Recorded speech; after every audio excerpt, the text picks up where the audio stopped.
I've got to say, George, I knew, his father-in-law was the MP for Chorley. And George had this commitment to come in. And we all had to go and work on his by-election. And tragically, George got a bad back. But we did have a big majority at the end of it. But of course, our thoughts and prayers are with his wife Julie and wider family and friends. He was a great politician, and it is another sad loss to this House. Order, order. We start with questions. Secretary of State for Defence, Alex Berry-Curtis.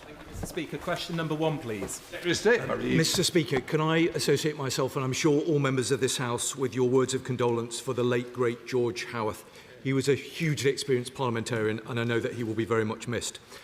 Mr. Speaker, can I also congratulate the England men's team on what was one of the great nights, or perhaps mornings, in our nation's footballing history, a victory built on pride, passion and determination. With your permission, Mr. Speaker, I would like to answer questions 1, 9 and 13 together. Russia poses a serious and persistent threat to UK and European security in every domain: underwater, on the land, in the sky, space and cyber. And Russia's reckless military actions involving NATO aircraft and airspace risk miscalculation and escalation, including their multiple reckless overflights of our aircraft carrier just last week. This government is making sure that our response meets that threat as we stand firm with Ukraine and stand firm with NATO. Thank you, Mr. Speaker, and I'd like to associate myself with the comments about George Howarth, who I knew before I came in this place, and he was a brilliant man. As we've seen only too clearly this weekend, the threat from Russia rears its head at all levels, from the physical aggression we know all too well to mastering the art of operating in the grey zone through proxies, election interference and psychological warfare. I want to acknowledge and thank the Secretary of State for his important work when leading the Defending Democracy Task Force, and I welcome the Defence Investment Plan. So can he set out how the Defence Investment Plan will play a role in defending our country against threats that are not solely physical? Mr. Speaker, I'm grateful to him, and I was proud to lead the DDTF as Security Minister, and now as Defence Secretary I'm focused on ensuring we defend our nation against the threats that we face.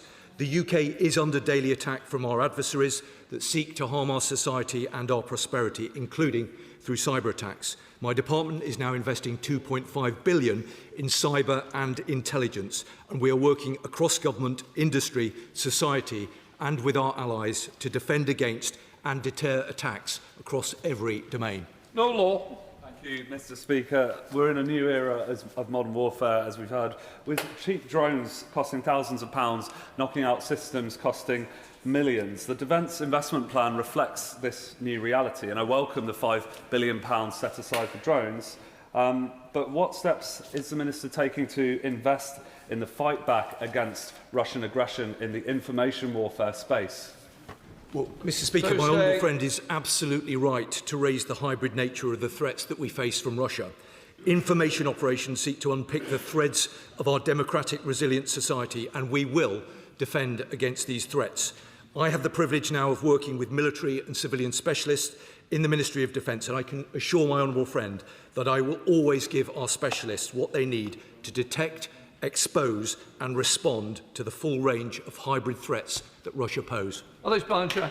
Thank you, Mr. Speaker. I was really concerned to see reports last week of drones launched from Russian Shadow Fleet vessels overflying critical infrastructure in the UK, including nuclear air bases, nuclear sites and other concerning issues. I really welcome the action taken by the MOD, Royal Marines, to seize the shadow tanker vessels. But can the Minister, can he give more detail, can the Secretary of State give more detail on how we're going to tackle the drones that are being launched, or whether we have the capability to intercept them, and if not, when? Well, Mr. Speaker, I'm sure my honourable friend, as a former Royal Marine himself, will join me in paying tribute to our forces who courageously interdicted the Russian Shadow Fleet vessel just last month. This government takes the security of our military bases and critical infrastructure incredibly seriously. We're giving defence personnel greater powers to defeat drones threatening our bases through the Armed Forces Bill, and our Defence Investment Plan sets out significant funding for radars, sensors and counter-drone systems, including over £750 million to provide short-range drone protection for our forces in the UK and deployed overseas. Sir Ian Duncan-Smith. Mr. Speaker, the Prime Minister pressed and agreed that he would use all his might to tackle the Shadow Fleet tankers that were coming through British territorial waters. Since then, one has been taken, and just under 200 Shadow Fleet tankers have passed through our waters with nothing happening. Is the government serious about stopping these tankers? And secondly, is it so serious that it will do something about revisiting UNCLOS, which they seem to think stops them from boarding these tankers? I'm grateful to the right honourable gentleman. Yes, I can give him the assurance that he seeks. Absolutely, we are serious, which is why in my first couple of days as the Defence Secretary, we interdicted the Russian shadow vessel, and we won't hesitate to take further action in the future. Richard Ford. Thank you, Mr. Speaker. Much of the commentary around the Defence Investment Plan is related to the threat as it relates to the UK mainland, our interests and our assets. Firstly, does the Minister think it is more useful to think about the Russian threat to NATO in general terms? And secondly, now that we have the DIP, is the UK still 31 out of 32 for our commitments to strengthen and modernise the armed forces? As I hope the right honourable and gallant member will acknowledge that we are the third largest contributor in cash terms to NATO. That's why this weekend I was visiting our personnel deployed on NATO operations in the High North. That is why, with the Prime Minister and the Foreign Secretary, I'll be going to the NATO summit in Ankara. Our allies look to us for leadership. We've provided that in the past, and I guarantee we'll provide it in the future. The MOD over the weekend said that the action against HMS Prince of Wales was unsafe and unprofessional. Does the Minister not agree with that? It's far more than that. It is provocative. And does he not further agree that Russia will take the next step if this threat is not faced down? What action will we now be taking to make it absolutely clear to the killer in the Kremlin that this sort of thing is simply not acceptable?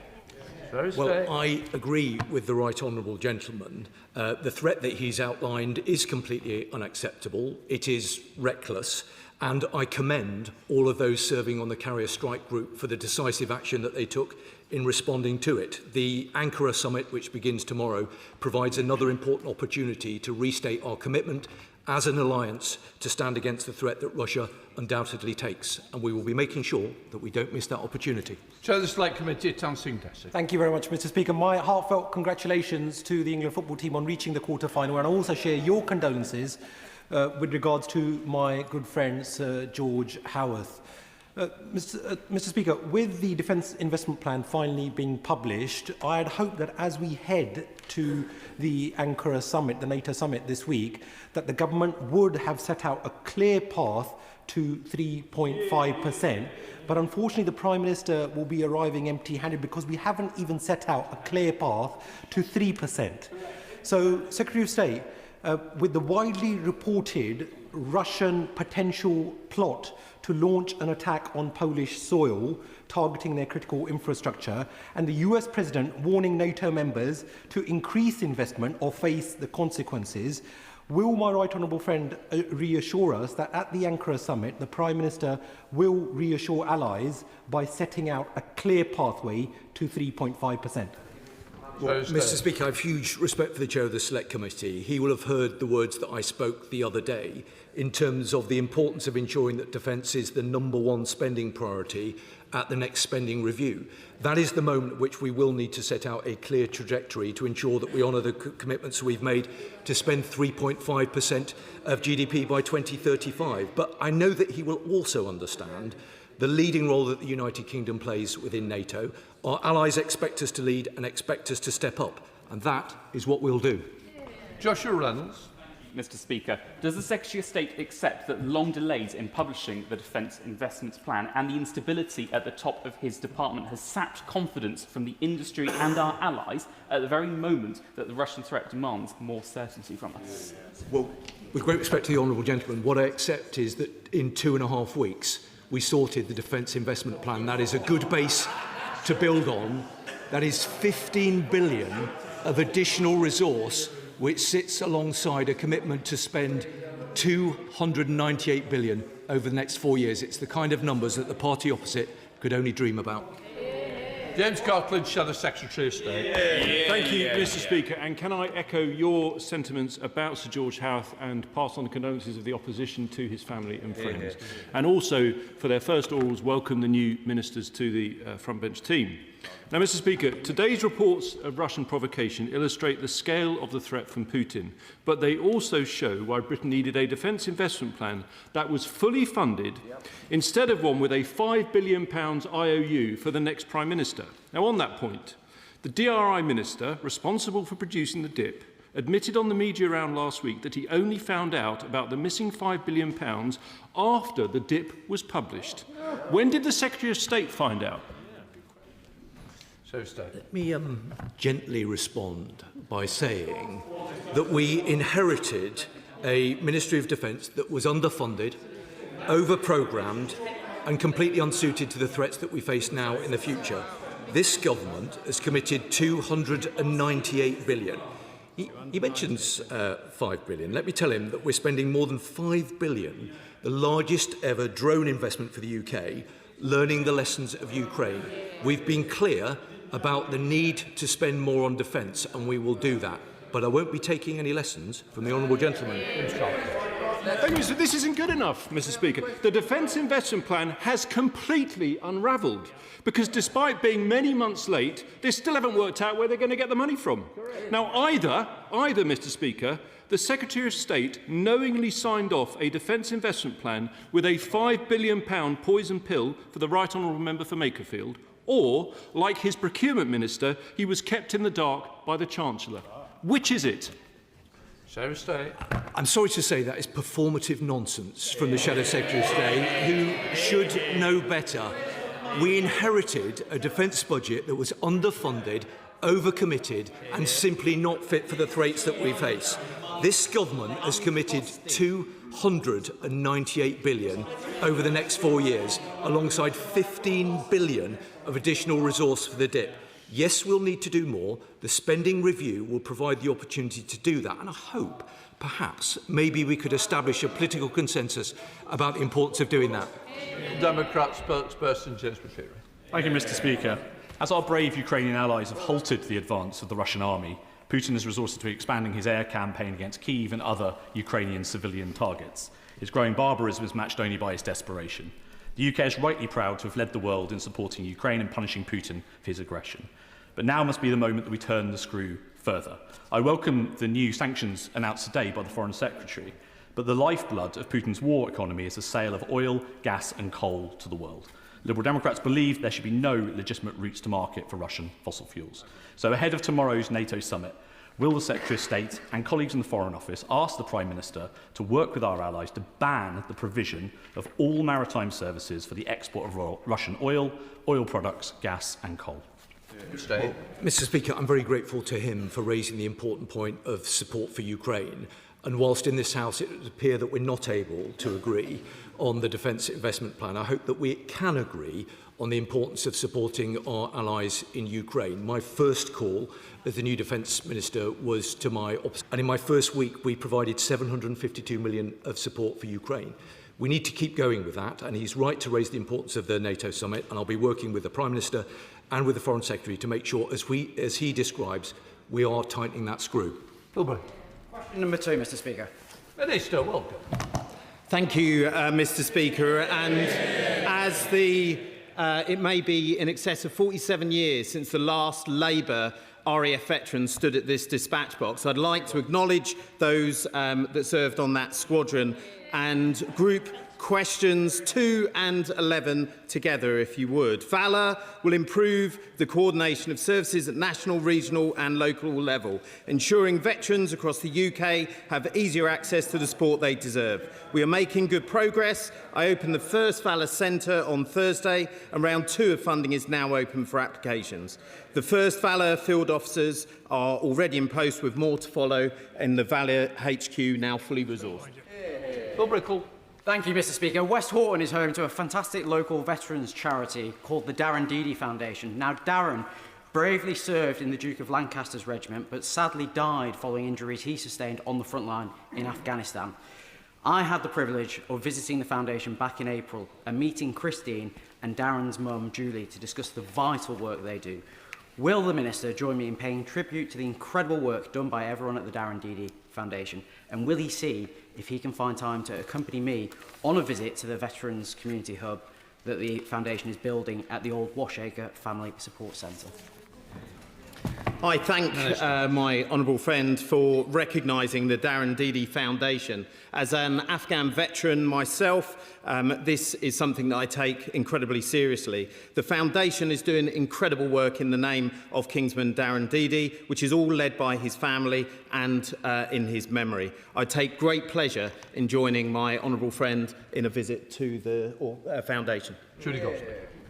Thank you, Mr. Speaker. May I associate myself with the words about George Howarth and about the England men's football team, and may I welcome my honourable friend to his position. Our Veterans Contact Point, alongside a number of other dedicated organisations in my constituency of Nuneaton, are a prime example of Operation Valour in action and in practice.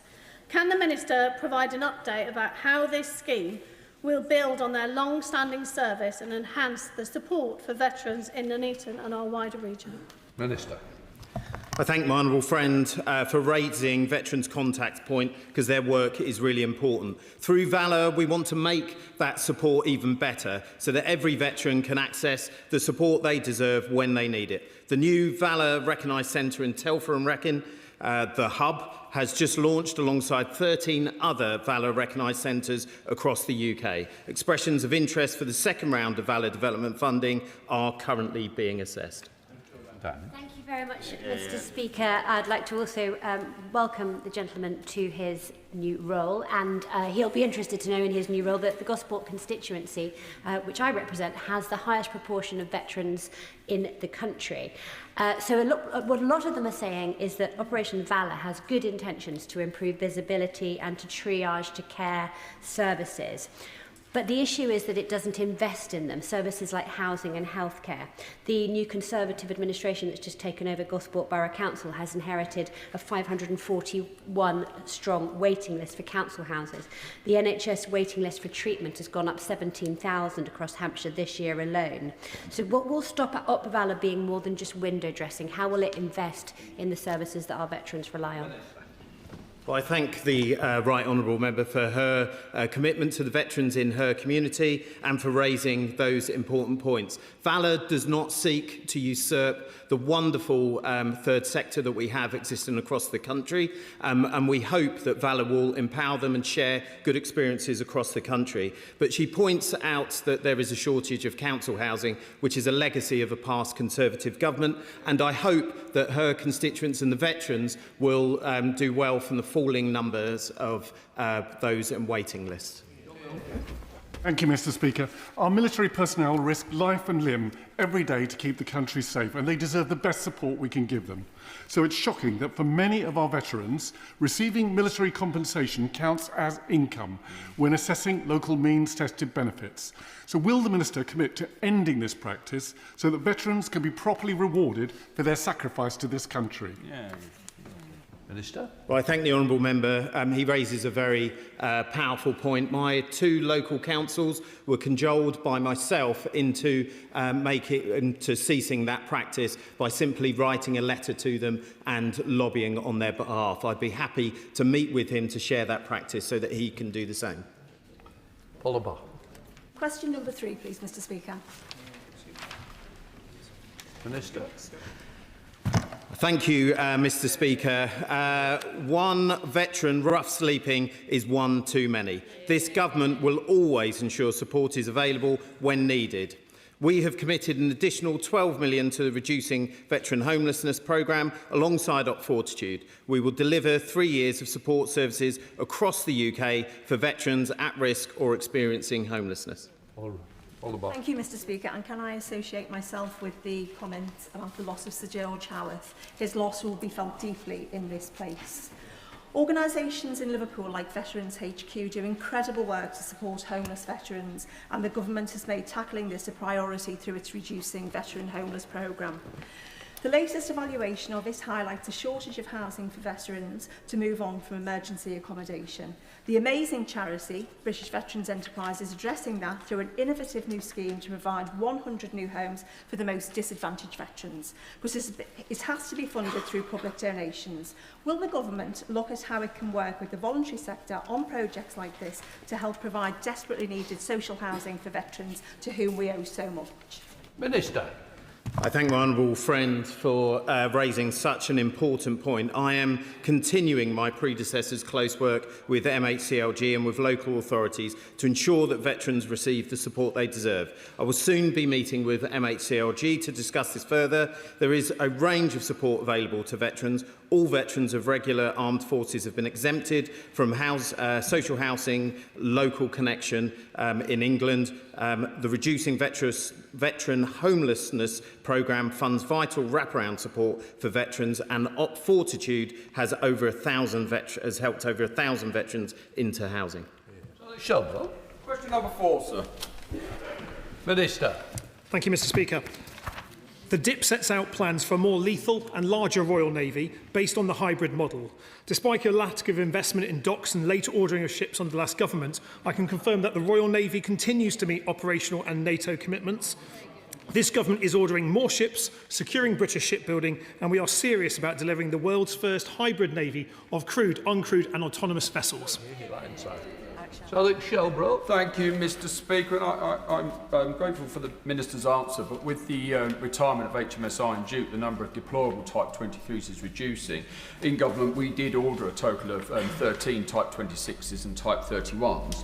So, with the Chagos deal now dead, does the Minister agree with our policy that immediate saving of £400 million should be used to accelerate the commissioning and launching of the Type 26s and Type 31s? Well, can I thank him for his question? As the Member of Parliament for Devonport, where we not only base port but refit those Type 23s, many of those ships that have given decades of service are now no longer able to provide the capabilities that we need, and that's why we're accelerating the out-of-service dates for a number of those platforms, while still investing in accelerating the shipbuilding on the Clyde, where we're building the Type 26s, and investing in the hybrid navy, delivering more uncrewed vessels that will especially be active in the anti-submarine warfare era. He will understand that we've set out the Defence Investment Plan with an increase of defence spending, and we'll be using that to support our Royal Navy to be more lethal and larger.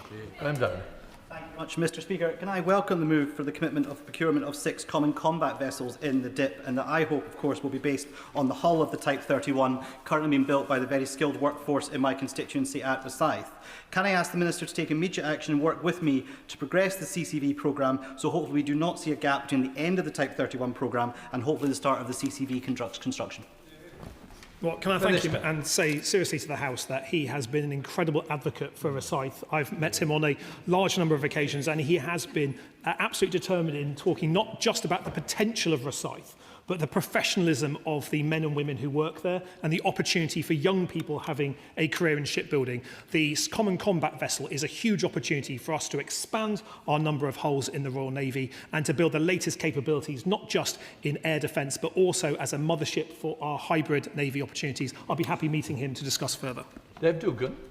Mr. Speaker, we learned from the Defence Investment Plan that there will be no new Type 83s and there will be no Type 32s, but we will get some unspecified, undetermined and uncrewed and currently unbelievable replacement to take them. This is precisely the same sort of budget-cutting, finger-crossing nonsense from the MOD, which sees the geriatric Land Rover not replaced till 2030, Sandown and Hunt replaced before the replacements, and C-130 retired before low-level parachutes could take out place from the A400. Just 3 examples of the MOD missing the target. So will the Secretary of State get a grip of the bean counters in the MOD who aren't very good at counting beans apparently, and will he commit to building all future complex warships on either the Clyde or at Rosyth, and preferably both? It's unlike the SNP to be so positive about defence, isn't it? I have to say, Mr. Speaker, the Type 83 and the Type 32 were PowerPoints. There was no budget attached to them, and that's why in the Defence Investment Plan we set out a plan for a common combat vessel and a hybrid navy to fulfil the opportunities that retirement of the Type 45 presents for us to deliver this here. I have to say to him, I hope that he will take back a message to the Scottish Government that we could work in partnership to commonly fund the 2 Defence Technical Excellence Colleges that will provide the skills for the work on the Clyde and Rosyth to continue. I hope he and I can be together on that, but let's keep going because we want to see more shipbuilding in Scotland. That's what this DIP delivers. Jane Kirkham. Thank you, Mr. Speaker. The Royal Navy Fleet obviously sits alongside the Royal Fleet Auxiliary. Could the Ministers confirm that he is committed to the RFA and their fleet expansion as well? Well, can I thank my honourable friend? She really is the Member of Parliament for the Royal Fleet Auxiliary, as someone who is determined to champion it so frequently. She will have seen in the Defence Investment Plan our commitment to the new generation of fleet solid support ships, and also she will have seen the work that this government has been undertaking since 2024 to address concerns that were raised with us about the Royal Fleet Auxiliary. There's still one more item that I want to get over the line, but she can see a shipbuilding pipeline and a bright future ahead for the Royal Fleet Auxiliary with this Labour government. George. Question 5, Mr Speaker. Thank you. Minister. Defence continually assesses threats and risks in all areas, including aerial drones. The Defence Investment Plan contains measures to accelerate transformation and equip forces for modern warfare, including £790 million for an integrated air and missile defence. Defence has taken extensive steps to strengthen homeland counter-drone capability, including vulnerability assessments of defence sites, restricted flying areas over numerous bases, and enhanced counter-uncrewed aircraft systems capabilities delivered by the Ministry of Defence Police. George. Thank you, Mr Speaker. Certainly the government's plans as far as drones have been referred to on a number of occasions already in these questions. Of course, I welcome the important emphasis on uncrewed systems. As the Minister is aware, the air station at Prydanig, or Pratnick as we call it locally, in West Cornwall, is one of a number of important locations for research and development, in this case the National Drone Hub, and has many advantages, including relatively clear airspace. So if ministers intend to take advantage of existing assets to scale up UK autonomous capabilities at pace, will she make sure that this happens at pace and that they take advantage of the opportunities in places like Prydanig? The Honourable Member is right to highlight the fantastic work being done at Prydanig, and I agree wholeheartedly with him there. The Defence Investment Plan places significant emphasis on uncrewed capability and autonomy, and he will be very well aware of the other measures we have taken, such as the Uncrewed Systems Centre, to support, as he rightly says. That's Peter Prinsley. Thank you, Mr Speaker. So in 1914, we were producing 12 Vickers machine guns a week. By 1918, we were producing 1,200 machine guns a week. So warfighting depends not only on the bravery of our armed forces, but also on the technical innovation of our manufacturers. So in Suffolk, we now have advanced drone manufacturers. Does the Minister agree that we must always be ready for the next war? Minister. I wholeheartedly agree, and I think that was a really key message of this Defence Investment Plan, which is looking ahead to the technology that we need in the future. For example, the £5 billion that we have allotted to uncrewed systems, exactly as he says. Hey, Kruger. The money in the DIP is clearly not enough, but it is welcome that some money has been found for defence, and I do particularly welcome the new drone facility that's coming to Swindon in Wiltshire. But can I ask in a genuinely constructive spirit to the Minister whether she is content with the model of defence procurement that we have in this country, and whether she thinks, with a new Secretary of State, a new Prime Minister coming, now is the time to do a lot more to expedite the sort of innovative defence procurement that we need that's going to make the weapons for the future. I thank him for raising a hugely important point, and he's absolutely right. I mean, when I was serving, I saw some of the, I think, areas for improvement that we need to see. This government is absolutely committed to improving and changing our procurement system so it can deliver the vital kit and equipment that our brave troops deserve to have. Okay. Thank you, Mr Speaker. Can I add to the tributes to Sir George Howarth and say that all of us who served with him on the Labour Party National Executive Committee very much admired his courage in taking on and rooting out anti-Semitism. Mr Speaker, I welcome the success of our forces in the Middle East in counter-UAS work during the recent conflict there. Could the Minister set out measures that are being taken to increase the number of military personnel who have the required skills to do counter-UAS operations? Because it's not just about the kit, it's about the training of personnel to use it. Minister. I thank him for his question, and he's exactly right to highlight that, as well as making sure that we purchase the right kit and equipment, that we have personnel who are trained and ready to use them and adapting to the new way of warfare. There will, as you know, be considerable effort across our armed forces, and our new uncrewed task force will deliver exactly that. Question number 6, Mr Speaker.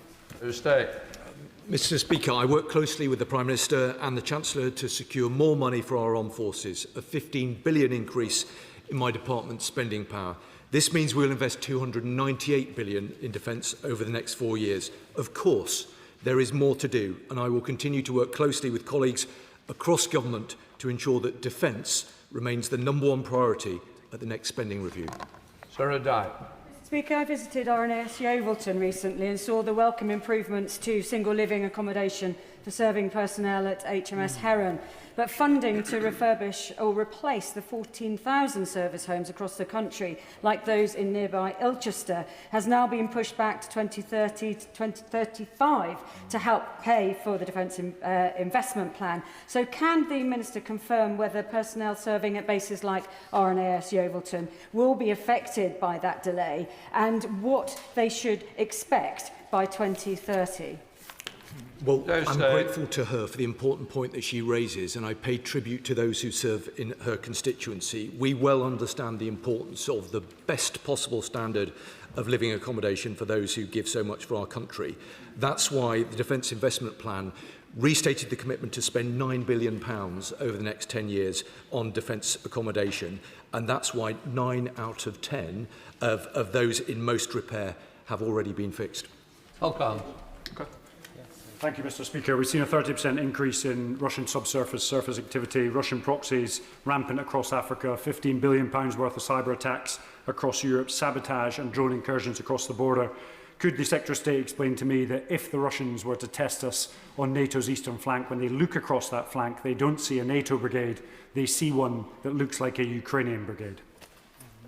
Well, I think the Honourable and Gallant Member raises a very important point, and I know that he speaks with operational experience on these matters.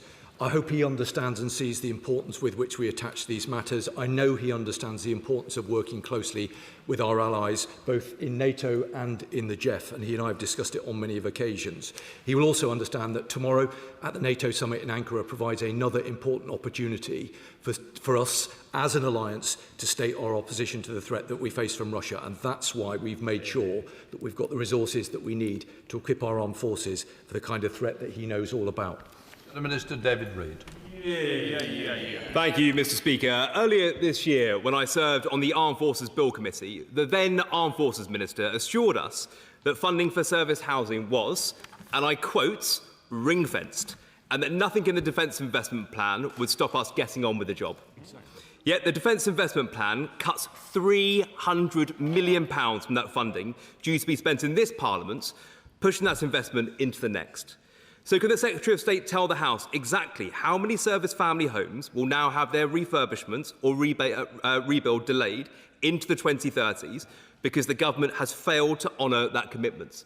And can he confirm that that figure is 14,000 homes? Mr. Speaker, I've got a lot of time for the Honourable and Gallant Member, but again, I'm not going to take lessons from members opposite about the state of defence housing. He will have heard the commitment that I made earlier with regard to the £9 billion investment that was reiterated in the DIP. I can also say to him that we will be refurbishing another 2,000 homes across the UK in the next 12 months alone. I understand why he raises the point in the way that he does, but I hope that he will accept the importance that we attach to making sure that those who serve have got the best standard of accommodation. James McCleary, Liberal Democrat spokesman. Thank you, Mr. Speaker. It is sadly clear that the government's Defence Investment Plan is not fully funded. It adds little more than a sticking plaster to the gaping holes left in our armed forces by years of Conservative cuts. We need to rapidly regenerate our military and make it ready to deter and, if necessary, fight and win the wars of the future. That requires innovative thinking, both on the capabilities we need and the ways to raise the money to pay for them. As the Secretary of State well knows, Liberal Democrats have proposed defence bonds. It's an idea that has received support from Andy Haldane, former Chief Economist to the Bank of England, now reportedly an advisor to the Right Honourable Member for Makerfield. Can I ask whether the Secretary of State or his colleagues have spoken to Mr Haldane about a defence bond scheme, and if not, will he commit to doing so? Mr. Speaker, I don't agree with his analysis of the DIP, not least because included within it was £20 billion to rapidly increase the Army's lethality, nearly £64 billion in terms of investment in the UK's nuclear enterprise. And in addition, this is a defence investment plan that will create up to 60,000 good skilled jobs across the country. But in terms of the specific point he made about bonds, I can say to him that the United Kingdom is working with our allies to establish a mechanism to improve defence financing, joint procurement and industrial capacity. Of course, we'll look closely at the suggestions that he made about how we can do things differently, but I hope that he will understand that there is a commitment from this government to invest the resources we need over the longer term. But of course, we'll look closely at how we best do that. Rishi Sunak. Question number 7, Mr. Speaker. Minister. Thank you, Mr. Speaker. I'm pleased to say that the Catterick Integrated Care Centre will open in Richmondshire later this year. The cutting-edge healthcare facility is a joint MOD and NHS initiative, the first of its kind, that will deliver transformative integrated healthcare and services to the military and civilian communities of Catterick, North Yorkshire and the wider Richmondshire area. Can I add my welcome to the new Minister? I know he'll bring experience and dedication to the role, and I thank him for the answer. He's absolutely right that this new care centre will serve both serving personnel and the local community and improve healthcare provision. Could I just ask that the MOD continue to liaise with the local authority as they develop the Catterick Town regeneration plan to make sure things are joined up? And then more broadly, I know that he'll agree with me, as he said, this is a first-of-its-kind collaboration between the NHS and the MOD, which I hope can serve as a template for other areas around the country. And will he join me in thanking all of those who have been involved in this project, which has taken many years to bring to fruition? Looks like you need it early. Come on, Minister. Thank you, Mr. Speaker. But may I just say that I agree with him entirely and it's an incredible honour to respond to a question of his, and the work that he has done shows just how important the work of backbenchers is, because the work is truly transformative. It's something that the rest of us can all learn from. I'd love to come and visit the facility with him so that we can highlight this as an exemplar and something that we could transfer to other places in the country. Question number 8, Mr. Speaker. So state. Mr. Speaker, this government will always stand up for those who've served our country. We are determined to honour our veterans' service and celebrate the vital role they play in our society. Last year, this government published a strategy for veterans, including celebrating their contributions, supporting them into good jobs and through the transition to civilian life.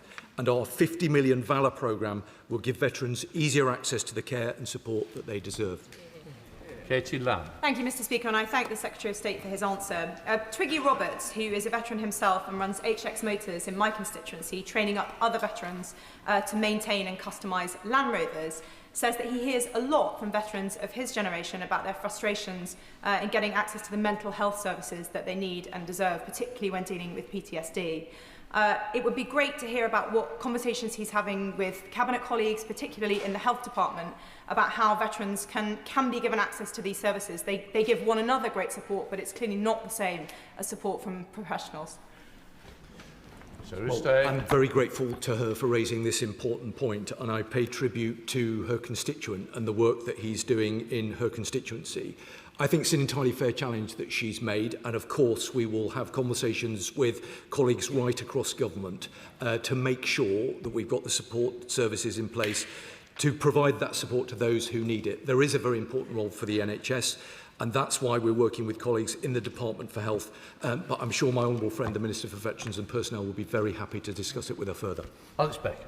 Thank you, Mr. Speaker. This weekend we had the pleasure of hosting the Nepal Cup in Aldershot, a celebration of the Brigade of Gurkhas. Talking to some of the Gurkha veterans there and hearing their experiences, again underlined the need to urgently resolve long-standing issues such as Gurkha pensions. I pay tribute to the now Minister for Armed Forces for the progress made and who's worked with me to engage directly with Gurkha veterans and ensure they feel heard. Will the Secretary of State set out how he will build on that work so Gurkha veterans receive the support and recognition they deserve going forward? Well, I'm very grateful to my honourable friend for the work that she does championing the service of our Gurkhas, who I'm sure the whole House will hold in the very highest of regard. I was pleased to have the opportunity to meet with her in her constituency just a few days ago, where we discussed the importance of this matter in detail.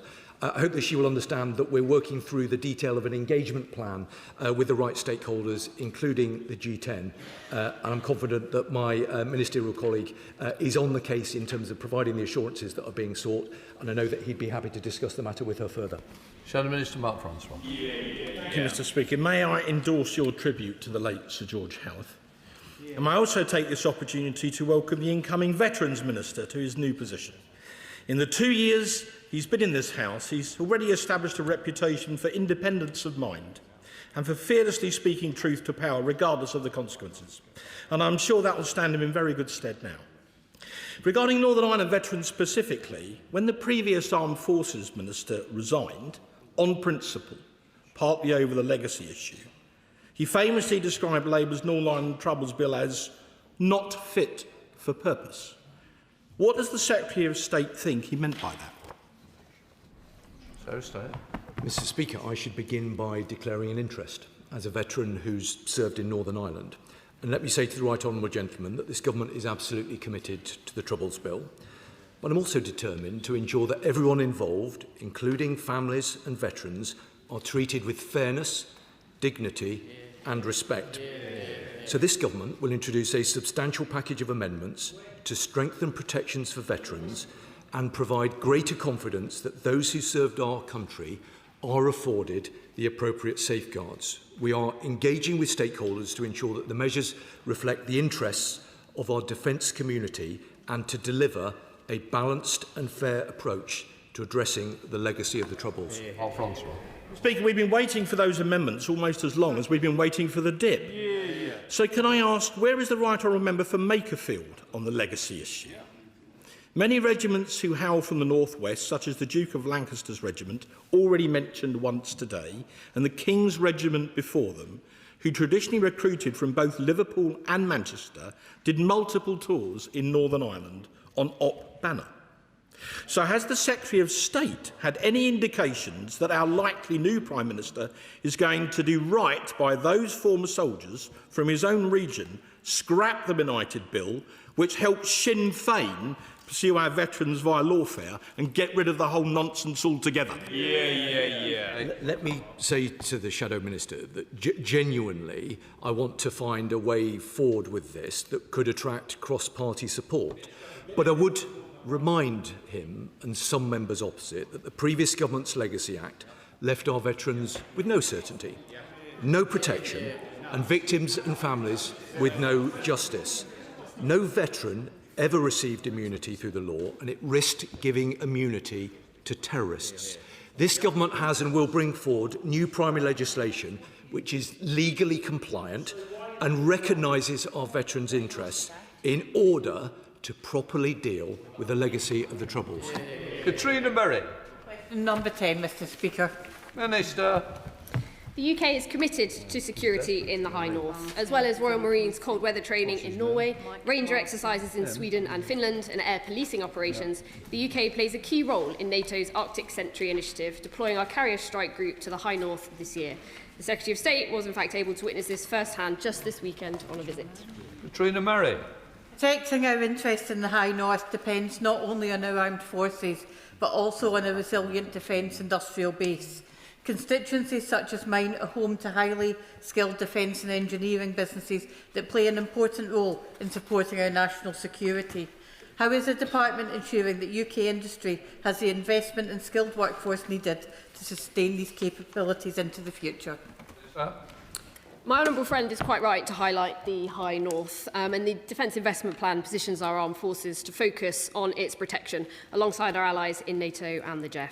Through the Scotland Defence Growth Deal and our intention to launch 2 Defence Technical Excellence Colleges, which we have invited the Scottish Government to match fund, we are continuing to support Scotland's defence industry and provide it with the highly skilled workforce it requires. Ryan Martin. Thank you, Mr. Speaker. Protecting British interests in the High North requires a strong Royal Navy.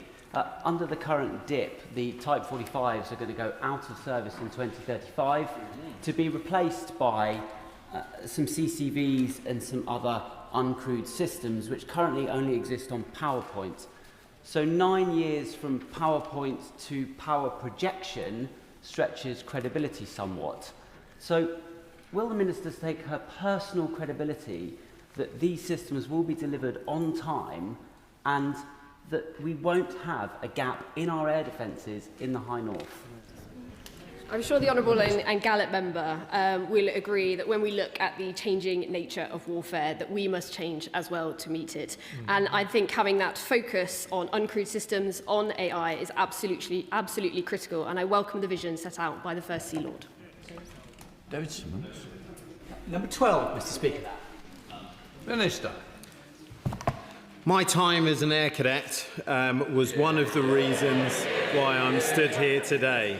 We are committed to expanding and modernising the 5 MOD-sponsored cadet forces, investing to improve opportunities for young people, supporting social mobility, confidence and resilience. The SDR 30% growth target will now be met by 2035, with the next action plan published during Cadets Week in October. David Simmons. Thank you, Mr. Speaker. Cadet centres like the TS Pelican at Ruislip in my constituency are a vital part of our armed forces community. But with the government having made the decision to cut the funding that supports our cadet groups, can the Minister tell us what progress is being made with the private sector investment, which the government has said will backfill the consequences of those cuts? Minister. I thank the honourable member for raising these issues. I don't recognise that we've cut the funding. We still intend to expand the cadet forces by 40,000 cadets. That target will be met by 2035, and the details that he mentions are in the Cadet Action Plan. Good. Thank you, Mr. Speaker. I recently visited the Sea Cadets in Stafford, and it was brilliant. They are somehow thriving despite being around 70 miles from the nearest coastline. Yeah, but what they lack in coastline, they very much make up for in enthusiasm. But unlike some of the Army and Air Cadet units, Sea Cadets are run as a charity and miss out on some of the Cadet Expansion Programme funding. So will the Minister tell me what support is available to sites like Stafford's, so even those of us who are missing out on sea access don't miss out on fair funding access? Minister. I thank my honourable friend for raising these issues and for highlighting the absence of water in Staffordshire. The Cadet Action Plan and the meeting, I will meet with her to discuss these issues afterwards. Right, we come to the topicals. Dr. Luke Evans. Topical 1, Mr. Speaker. Sarah Stake. Mr. Speaker, last week I made good on my promise to publish the Defence Investment Plan and do right by our people. Yesterday, I met some of those people deployed on our aircraft carrier HMS Prince of Wales in the High North. They are deterring our adversaries and keeping the UK and our NATO allies safe. I know the whole House will join with me in offering gratitude for their dedicated service and sacrifice. Tomorrow, I will join the Prime Minister and the Foreign Secretary in Ankara for the NATO summit. 32 nations with the might of our armed forces and defence industry behind us, building a stronger, more secure Europe. Dr. Luke Evans. Can I welcome the new Defence Secretary to these questions and simply pose a quick one to him, because we need some clarity about the Chagos deal. Could he confirm it has been cancelled and the money that was, the billions that was going to go to Mauritius, has now been transferred to defence spending? It's a fair question. I'm looking very closely at the detail and I will discuss it with our American allies. No, Jazz Athwell. Jazz Athwell. Not here. Right, let me go back and let's play Blake Stevenson. Thank you, Mr. Speaker. My constituent Clint is a veteran who suffered blast-related traumatic brain injuries during his service. Clint and his partner Carol are campaigning to get the MOD to recognise these injuries and provide more support to veterans. What is the Minister doing to address this issue, please? And will he meet with me to discuss how services across government can be more joined up to support constituents like Clint and veterans up and down the country? Minister. Well, I thank the honourable member for raising such an important issue, and I thank Clint and Carol for their service. Our blast injury support is world leading. We have invested £3.65 million in cutting-edge scanning technology, and we collaborate internationally to drive forward research on blast-induced and traumatic brain injuries.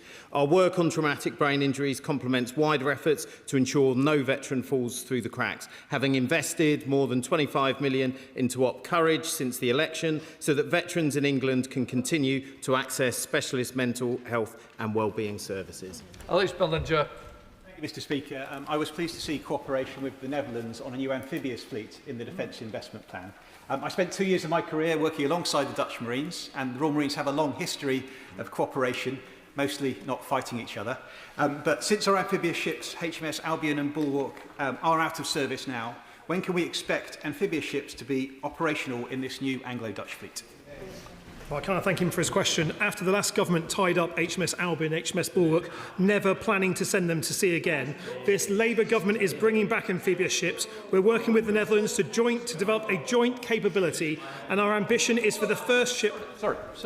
Come on, three of you at once is a bit much. Mark, you were the shining example earlier. Don't start going wrong now. Come on. Mr. Speaker, it takes three of them to take on one of me. Keep it coming. But look, Mr. Speaker, we are working with the Netherlands to develop a joint capability, and our ambition is for the first ship to enter service in the 2030s. James Cartledge, Shadow Secretary of State. Thank you, Mr. Speaker. On the day of its publication in June 2025, the headline promise of Labour's Strategic Defence Review was a commitment to buy, and I quote, up to 12 attack submarines. At the time, they couldn't answer the question of exactly how many submarines that meant in practice, but they assured us that the detail of all their SDR promises would be set out in the Defence Investment Plan. So exactly how many attack submarines are they going to buy? Mr. Speaker, the Defence Investment Plan clearly sets out our intention to buy up to 12 SSN AUKUSes, and the delivery of those are conditional on the improvements in productivity that we're working with BAE Systems to deliver at Barrow, not just in workforce, but in production shipyard facilities. We plan to buy up to 12 SSN AUKUSes. Jonathan Brash. Thank you, Mr. Speaker. Hartlepool, like the rest of the North East, has always been critical to our defence industry, including brilliant Hartlepool companies like Merlin Flex. So can the Minister outline how the record investment secured by this Labour government will benefit jobs in the economy in Hartlepool and the wider North East? Minister. Can I thank him? We inherited a situation where the North East was the lowest spending, the region with the lowest MOD spend in the country, and we've made it a mission to increase defence spending in the North East. We have an incredibly talented talent pool in the North East, brilliant defence companies, both large and small, doing brilliant work, and we're determined now we have an uplift in defence spending, that more of that defence spending is spent with British firms, and I want to see more of that spend in the North East as well. Sir Julian Lewis. My salary is up to £1 billion a year, but sadly that doesn't make me a billionaire. Yet. But does the Secretary of State accept that when checking on how much money a country is spending on defence, the accepted way of doing it is by percentage of GDP? Minister. Well, I thank him. If he's talking about a salary up to £1 billion, he's cosplaying the member for Clacton, isn't he? In that case there. But can I say to him very seriously, we're the third largest cash spender in NATO. At the spending review next year, we'll be setting out an increase in defence spending. That's something that every defence minister wants to see, and I imagine all sides of this House want to see. It's not just what we spend on defence, it's how we spend it and on what capabilities. And you can see from the dip that we are transforming our armed forces to be more capable, more lethal and better able to defend the UK and our allies. Thank you, Mr. Speaker. 2 weeks ago, alongside colleagues, I met with a network of families and parents from all three armed forces. I heard from serving personnel about the real strain of starting a family while serving our country. A recent snapshot survey by the Dad Shift of over 450 serving forces members found 90% believe 2 weeks paternity leave is not enough. Does the Minister agree with me that increasing armed forces paternity leave for those who serve would boost retention, strengthen resilience and give our children a better start in life? And does he agree that our armed forces deserve better? Minister. I thank my honourable friend for raising such an important question. She's a doughty champion of our service people, and we're very grateful for her support. Someone who has 4 children all raised within the service, I understand the pressures of service life. And while service personnel are not covered by statutory paternity entitlements, the Armed Forces Occupational Paternity Leave Scheme provides equivalent arrangements. I'm happy to engage with my honourable friend further on this matter to continue exploring further support, raising awareness across defence of available options and working with families' federations to inform future policy. Thank you, Mr. Speaker. A high proportion of my constituents in North Herefordshire are proudly serving in our armed forces, all our veterans. They want to know that investment in the Defence Investment Plan is spent cost-effectively. And so given that more than half of the capital budget is to be spent on the defence nuclear enterprise, more than every single other bit of technology, equipment and kit put together for the entire armed forces, Can the Secretary of State assure me that A, value for money analysis has been done of this in line with Treasury Green Book, and B, will he improve parliamentary scrutiny? Wait, don't worry.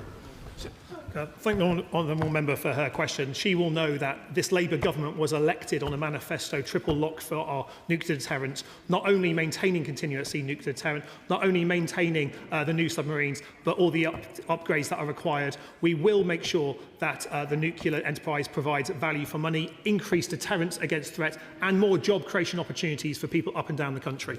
Thank you, Mr. Speaker. Can I personally welcome my honourable and gallant friend, the member for Leighton and Wanstead, to his rightful place on the front bench. Can I also welcome the publishing of the Defence Investment Plan last week? But can the Minister outline how the additional £15 billion of MOD spending will benefit towns like Harlow? None. Minister. Harlow was centre of my thinking, Mr. Speaker, when it came to the increase in defence spending. He and I have spent time recently talking about the brilliant defence companies that are based in his constituency, but also the opportunity for growth by having a clear growth in defence spending, focus of British companies. That's an opportunity for graduates and apprentices to have a career in defence. Lincoln John. Thank you, Mr. Speaker. On Armed Forces Day, I had the huge honour of unveiling a Veterans Buddy Bench in Sunbury Park in my Speltham constituency. The idea is that it's dedicated to veterans. The veterans go there and members of the public are encouraged to go and sit with them. And would the front bench please, all as they go around the country, encourage other constituents to get a Veterans Buddy Bench? Minister. I thank the honourable and gallant member for this idea. It's an excellent idea. He will have seen, whilst we were away with the Defence Select Committee, similar shows of support for veteran communities by ministers, and those ideas and the one he's just raised are things that I will look to take on. Long Bailey. Mr. Speaker, on the issue of nuclear testing veterans, the Minister's predecessor confirmed in March this year that both the MOD and government legal advisers were made aware in 2014 of a previously undisclosed fallout report showing radiation across inhabited areas of Christmas Island, crucially in the main camp where British personnel lived and worked. So can the Minister confirm what work has been done to establish why this evidence was not disclosed in legal proceedings, and were ministers informed at the time? First, let me say how deeply grateful we are to those who participated in the UK nuclear testing programme, and how grateful we are to my honourable friend for championing them for so long. We recognise their service and the huge contribution they have made to the UK's security. Since taking office, I've worked hard to listen, meeting with the veterans, and the document to which she referred, I'm aiming to disclose as soon as possible, with those principles set out by my predecessor, directed to officials to look into these matters as a matter of urgency. Davis. Thank you, Mr. Speaker. In a written answer to me last month, the government revealed that the Army is conducting a review of the Army's reserve basic training, and I believe this is the first time it was disclosed to this House. Therefore, will the Secretary of State commit to putting the terms of reference for that review into the Library of the House, and will he commit to not closing Prince William of Gloucester Barracks until that review is complete? Minister. I thank the honourable member, and he has been a doughty champion for his constituency, and we have indeed exchanged many questions about this. I can confirm that all decisions that are taken on with reserves are looking at what is best to support that force, and no decisions have yet been made, but we will, of course, make sure that we are supporting the reserves as we can. Kim Johnson. Thank you, Mr. Speaker. The barbaric and deliberate targeting and killing of Palestinian children by the IDF has received very little media coverage or outrage. The UN Human Rights Commission report estimates the IDF have killed over 20,000 children and injured more than 44. So can the Minister say what he's going to do and what assurance he can give in terms of the arms transferred through the UK military bases are not used to facilitate war crimes, and when will he facilitate a full arms embargo?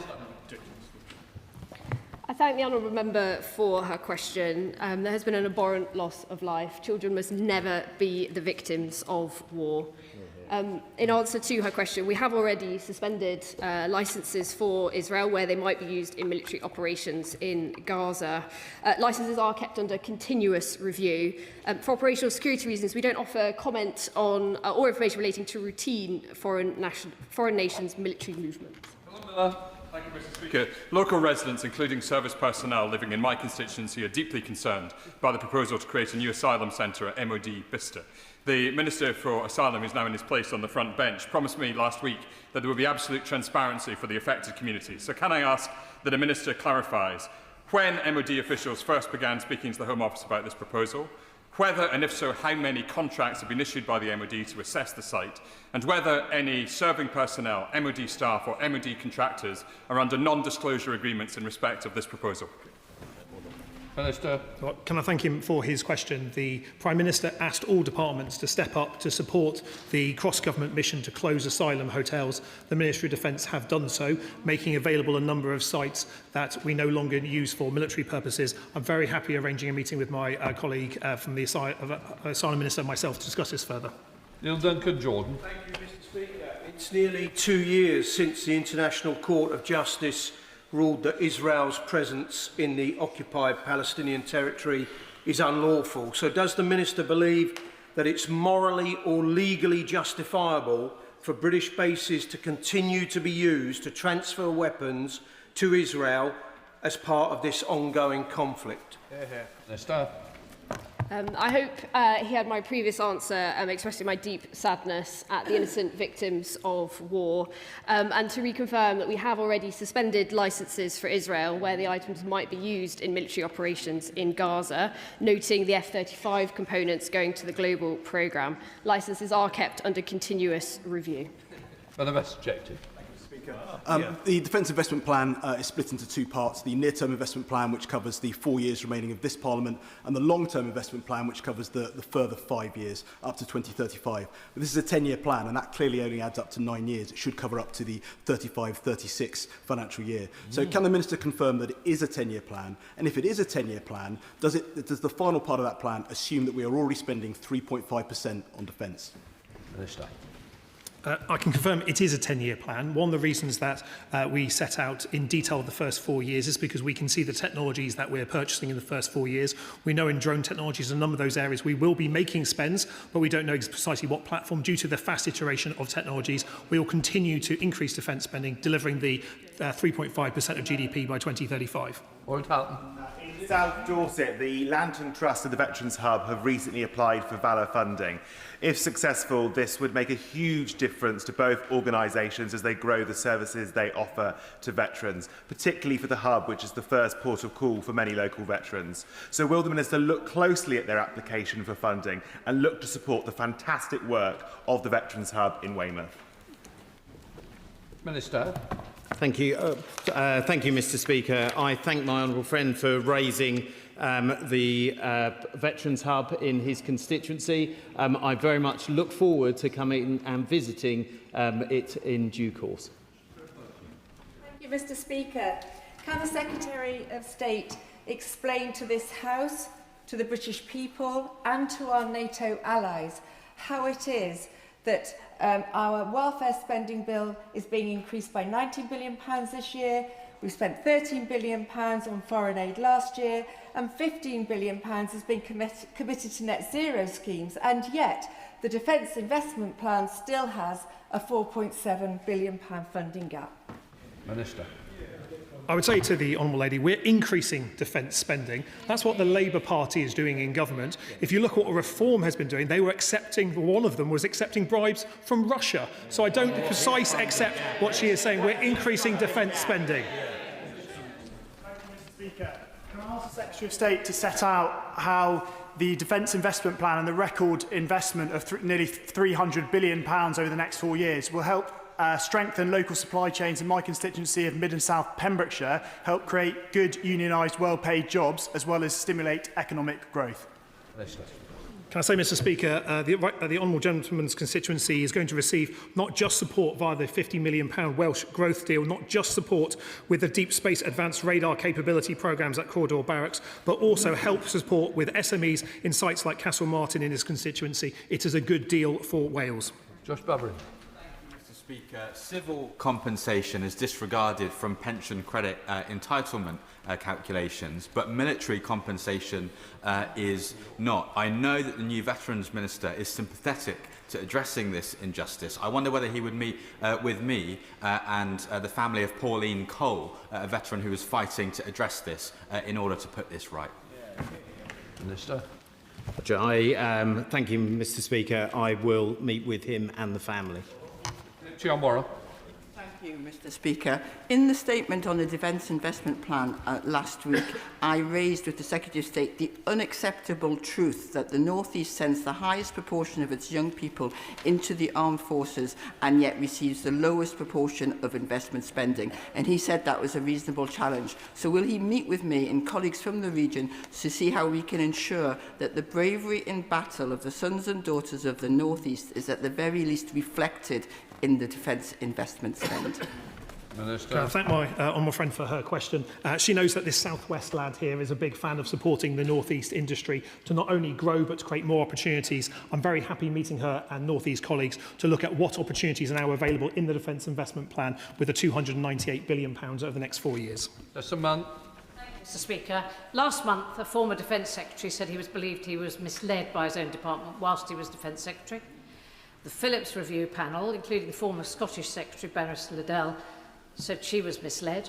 Given that, surely the Secretary of State must support the Chinook for Justice campaign families' long-standing pleas for a fresh inquiry into why their family members were put on that particular flight.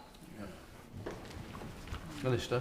Thank you, Mr. Speaker. I should raise that I am very close to some of the families who lost their lives on that Chinook, as she well knows. I'm sympathetic to the point that she makes, and we are looking at this matter at the moment. I have to be very careful about my involvement, but I'll make sure that the questions that she raised are answered, and I will agree to meet with her. James Cliff. Mr. Speaker, all the military hardware we can buy won't serve its purpose if our nation goes hungry should our reliance on food imports be turned against us. So what reassurances can ministers give that they are leading conversations across government to ensure that if push comes to shove, the UK has the necessary food security to stand on its own 2 feet? Minister. Mr. Speaker, food security is national security, and although farmers don't wear the uniforms of our men and women in the armed forces, they are equally as vital for our national security, making sure that we can do so. One of the reasons that we're investing so much in the hybrid navy to keep the Strait of Hormuz open is because we know that the imports, be it food or energy, is vital to our security, and that's why we're investing in new capabilities. Jim Allister. Today, the Department confirmed to me in a written answer that over the years 2018 to 19, the Ministry of Defence paid almost £12,000 to Jeffrey Donaldson in respect of a peacekeeping consultancy for the Cameroons. How common is it that sitting members of Parliament are paid consultancy fees, and who else has been paid? Secretary of State. I can say to the honourable member that I'm not aware of the detail that he raises, but if he'd like to write to me, I'll look very carefully at it.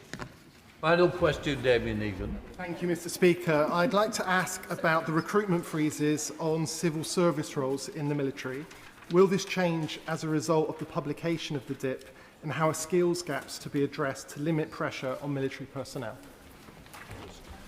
Thank him for his question. I know he represents a large number of constituents who work at DNS in Abbey Wood and do so really well. We've set out not only our support for the whole team effort between civilians and military personnel in the DIP, but also how we are looking at creating more efficiencies and using new technologies in doing so. But I value the work of our civil servants and will be very happy meeting him to discuss Abbey Wood further. That completes questions. Let the front bench change over.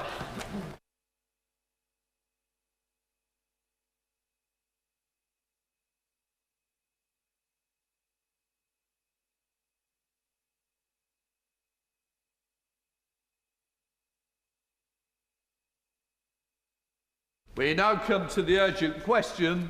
Katie Lamb. Thank you, Mr. Speaker. To ask the Home Department if it will make a statement on whether the government is planning to change the law to deport Rochdale grooming gang leader Shabir Ahmed. Minister. Thank you, Mr. Speaker. And Mr. Speaker, I'll start with where any discussion of this nature must always start, and that's with the victims. Over the years, they were subjected to unspeakable crimes, exploited and abused by vile predators, and woefully let down by the agencies charged with protecting them. And I know the House will join me in saying they are in our thoughts today and always.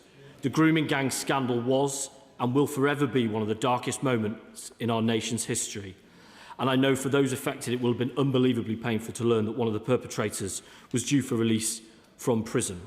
Having been convicted in 2012, Shabir Ahmed has served the custodial element of his sentence. He is on the sex offenders register for life, ordered to stay away from his victims and banned from contacting any child or young person.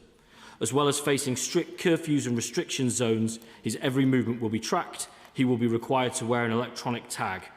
Should he breach these conditions, he can be immediately returned to prison. Shabir Ahmed held British citizenship at the time of these offences, and action was taken to deprive him of that right, reflecting the seriousness of his offences.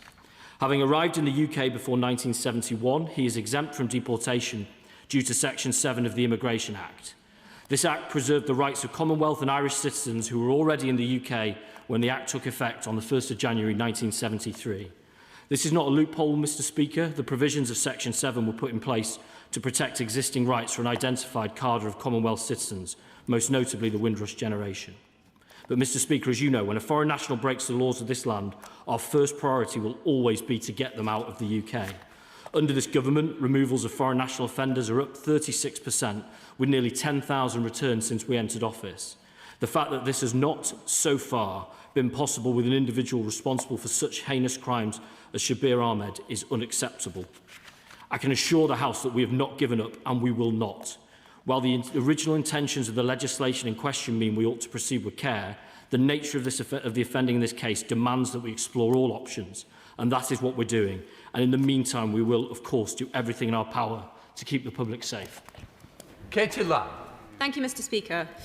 Shabir Ahmed has committed some of the most despicable crimes imaginable. As the ringleader of Rochdale grooming gang, he was responsible for grooming, trafficking and raping children as young as 12 years old. He was jailed in 2012 for 30 counts of child rape. His victims were promised that when he got out of prison, he would be deported back to Pakistan. He has been released from prison, but now we are told that he will not be deported because of a provision in the 1971 Immigration Act.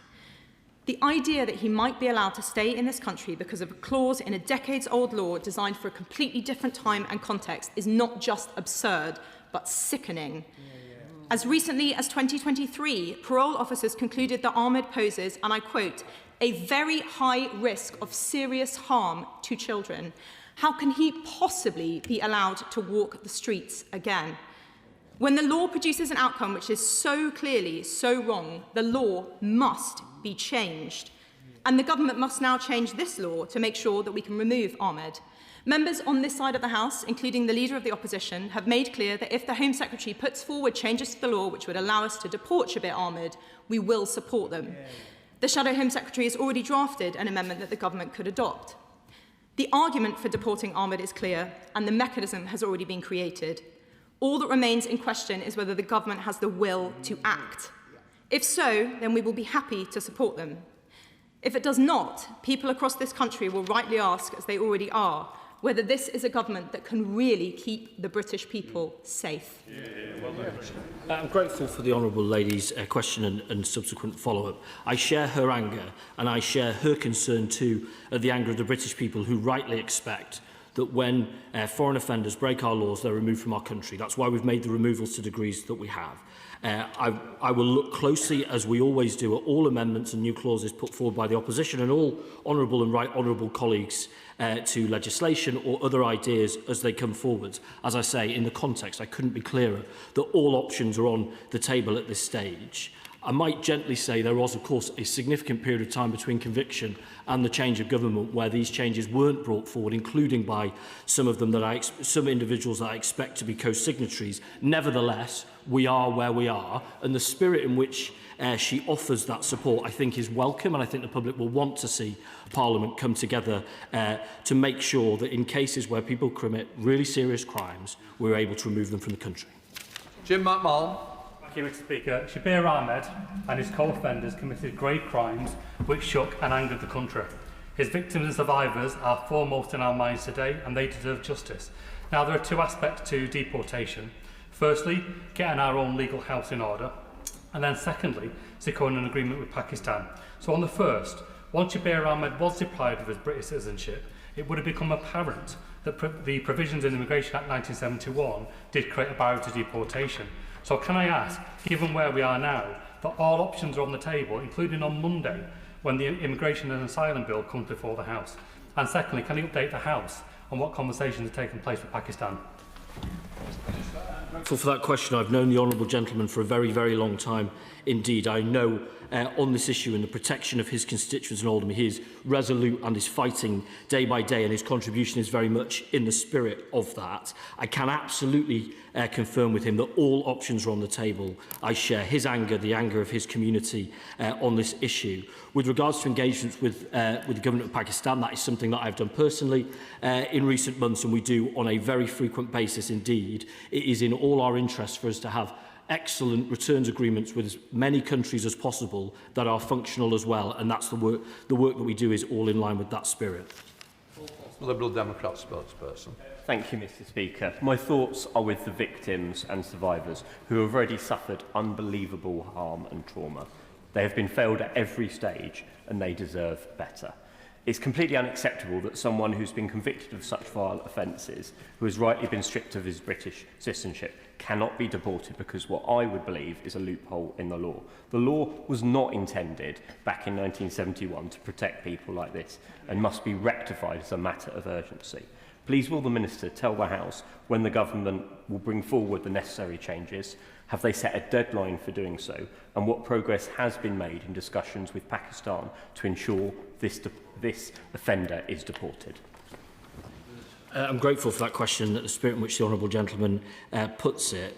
You know, I can only rely on what I've said so far. We are highly motivated in this case. All options are on the table. I appreciate very much in the spirit in which he pushes me that pace is important too, particularly for public confidence, and we understand that totally.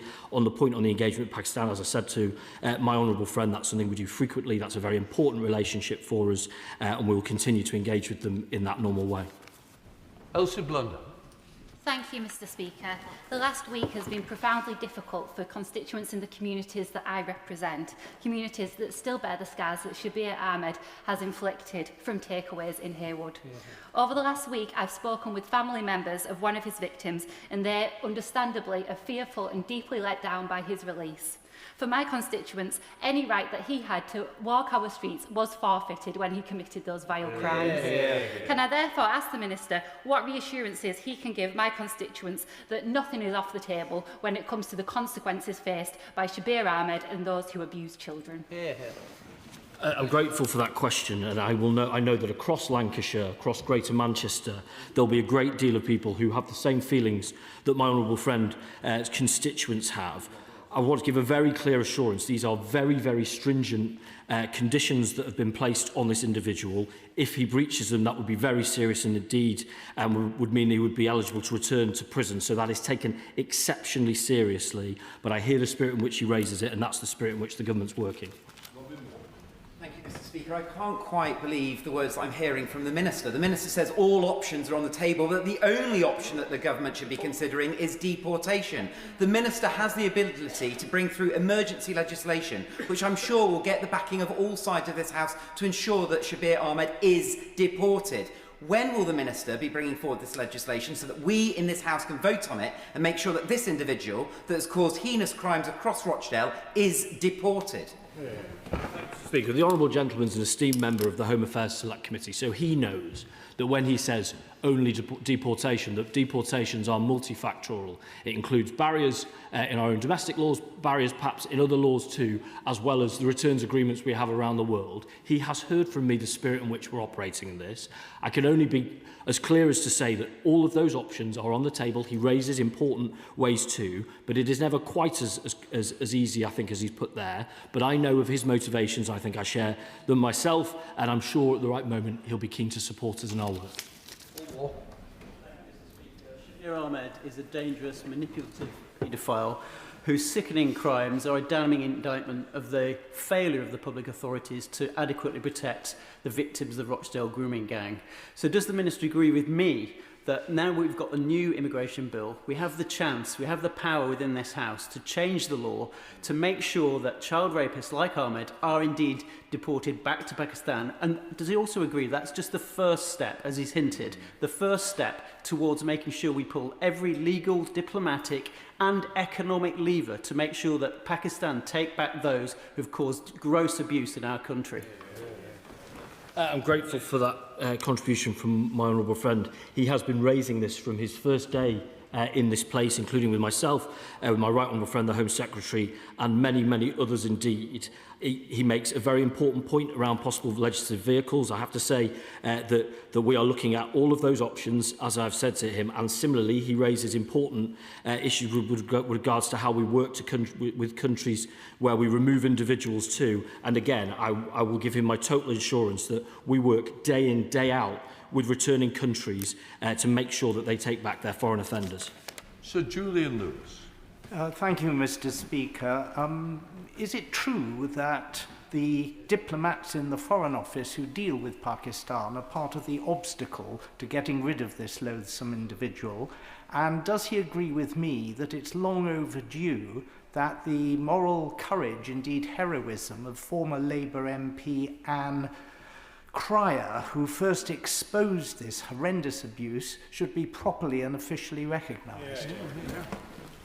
I wouldn't normally comment on the specific details of conversations across government, but I have to simply say that isn't true. His characterisation of diplomats in the Foreign Office, that's not my experience to any degree. On the point on recognition, that of course is for others with more exalted office than myself, but I think he makes a very, very good suggestion.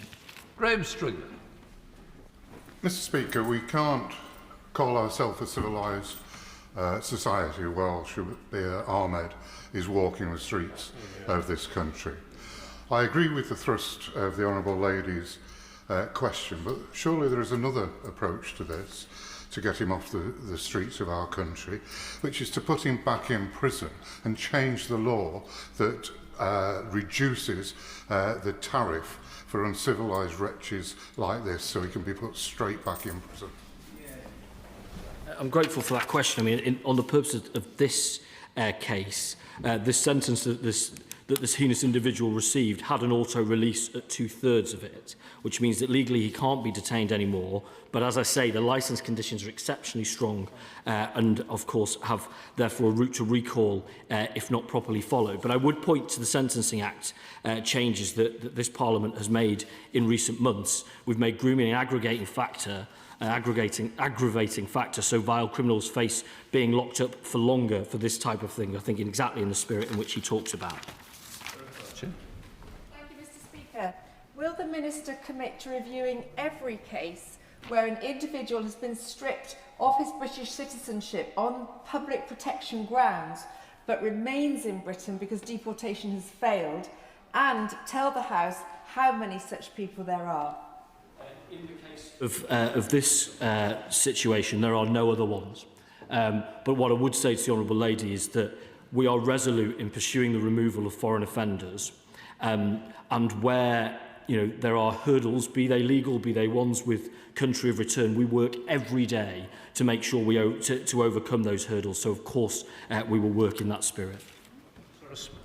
Thank you, Mr. Speaker. Shabir Ahmed's crimes are the worst possibly imaginable, and we're all just horrified to learn that he's now released.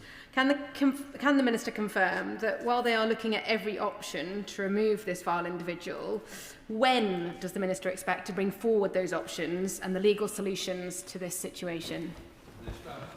I appreciate from my honourable friend and indeed all honourable colleagues that they're very keen for a defined timeline. What I would say is what matters hugely important in this case is that whatever option is taken forward, that resolves the situation and it sticks. It is right, therefore, that we do take time to get it right. But as I say, we are working at pace because we totally understand the seriousness of this case.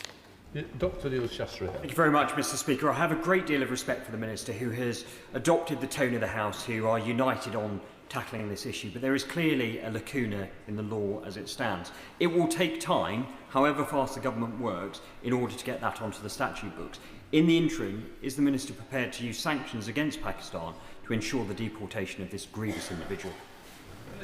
Well, it's really important to say that in this case, the barrier to removal, the initial and currently unmoved barrier to removal is Section 7 of the 71 Act. So that has to be resolved. So I wouldn't run away to the second part of that question. I would also say our returns agreement with Pakistan last year returned 1,300 people with no right to be here, including sex offenders. So we want to work closely with the government of Pakistan to remove people with no right to be here, and that's what we're doing. Conde Smith. Mr. Speaker, Shabir Ahmed is a vile criminal who the British public rightly want to see deported. Does the Minister agree with me that where the law doesn't allow us to do so, that we should change it, and that we should also redouble efforts to secure returns agreements with countries like Pakistan? On the second part first, I absolutely agree. I want returns agreements with everybody we can get returns agreements with, and critically them to be functioning ones, and where there isn't, we have conversations with countries around the world to make sure that they do function, they follow up on the things that they said they would do. On the first part of the question, I share the honourable gentleman's spirit on this. It is important that people understand as well. There are legal hurdles in many cases in all walks of life, and it is important that we have legal protections, but that it is understood that Parliament is sovereign, and that when we think that things are wrong, then we can make those changes, either sometimes and very healthily in a democracy on points of significant disagreement and divisions, or often in cases where we agree to, and we have the ability to do that, and that's part of the options that are on the table. The best objection. Thank you, Mr. Speaker. Earlier in the year, I asked the Home Secretary at the dispatch box about the case of Fabian Henry, a child rapist who was removed from a deportation flight in 2021 after the Home Secretary herself, then in opposition, signed a letter calling for the removal of people from that flight.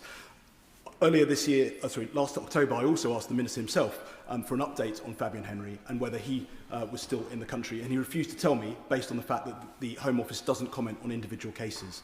Given that Fabian Henry could be removed from the country under the legislation that currently exists in the 2007 Borders Act, what confidence should any of us have, or any of the victims of Shabir Ahmed, that the government is going to change the law in order to facilitate his deportation? Well, fundamentally, when it comes to options that we take forward, it will be for the public to assess whether they think we're doing the right thing or not, and be for us to demonstrate that we are. On that specific case, there are, and I think the honourable gentleman would understand, important safeguards around information, particularly around victims first, that we would share. But we can, with constituency MPs and victim consent, we can share some of that information. Let me pursue that with the honourable gentleman outside of these proceedings, because I would want him to have the fullest information that he can, so he can see, as would be my contention to all honourable and right honourable colleagues, Mr Speaker, just how vigorously we pursue removals of foreign criminals. Jonathan Brash. Thank you, Mr Speaker. Some crimes are so despicable and some individuals so evil that they forfeit their rights and their protections, and we must change the law to ensure that they are never afforded them. Isn't the law change that's required here to ensure that no individual can ever again be released unless the very next day they are being deported from this country? I hear the spirit and the strength with which my honourable friend from Hartlepool speaks. We, I think, have shown and demonstrated the strength and the ability of government to remove people and remove them in significant numbers. As I say, in this case, there are clearly legislative hurdles. All options are on the table, and I ask him and colleagues to give us a little bit of time to consider them and to come forward with plans. Thank you, Mr Speaker. And can I congratulate my honourable friend, the member for Weald Kent, for asking this urgent question, and thank you, Mr Speaker, for granting it, because Shabir Ahmed is a vile individual, and his continued presence at liberty on our streets is an affront to every single value that we hold dear. The Minister has come here and said that all options are on the table, but he's also said he needs to tread carefully. Can I just tell him that according to the people of Spelthorne, who've been talking to me about this all weekend, they don't want him to tread carefully. They want him to pull on his hobnail boots and to frog march Shabir Ahmed to the airport today. Question, and I know that the people of Spelthorne, like the people of Nottingham, are very sensible people. What I would say, he's heard about the interaction of that Section 7 of the 71 Act with the rights of a wide range of Commonwealth citizens, and we know where that can end if done badly, that in that context, he will want us to do it right, because when anything could happen in this space, he would want to know that it is action that has been legally considered properly, and, as I've said to colleagues, is something that is robust. That's why all options are on the table, and I ask just for that little bit of time in order for us to come forwards with plans. Peter Swallow. Mr. Speaker, it is my view that Shabir Ahmed, a vile paedophile, signed up for a one-way ticket out of this country on the very day that he started committing his vile crimes. So can I thank the Minister for his statement, setting out that he will stop at nothing to see him deported. But is it not also the case that this situation demonstrates the importance of the government's ability to deprive individuals of British citizenship, notwithstanding that must always be done with the utmost care and with proper scrutiny? The raises a characteristically thoughtful point.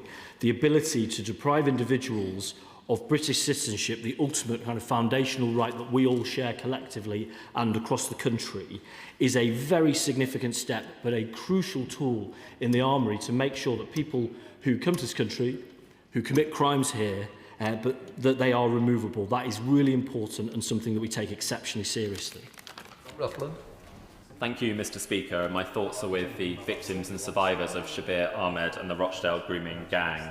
The Minister has always been clear that removing foreign nationals, offenders, is a priority for him, the Home Secretary and this government. Can he update the House on what more the Home Office is doing to speed up these removals?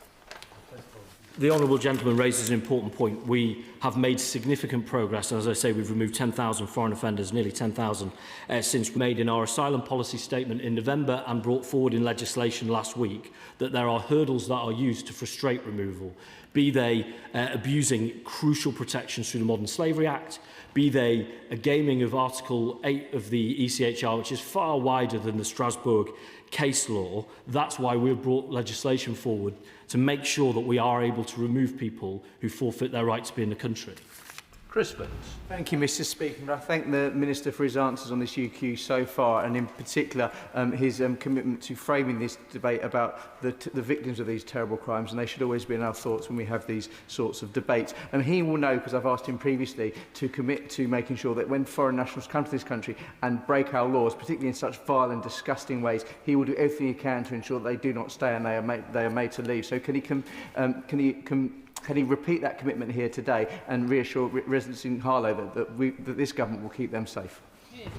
And I know the wisdom of the people of Harlow, and I know that they are tolerant people. They are people that respect people from all around the world and all different backgrounds, whether they're 500th generation Harlow like himself or more recent. But they also know that when people commit crimes and abuse that status, then of course they should be removed. We have made significant progress in our time in office, and we've proposed more through recent legislation so that we can go further. I look forward to his support and support of colleagues.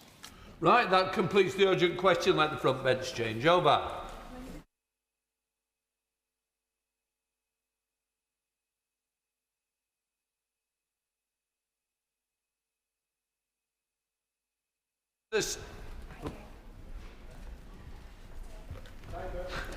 We now come to the statement. Minister of State Samantha Dixon.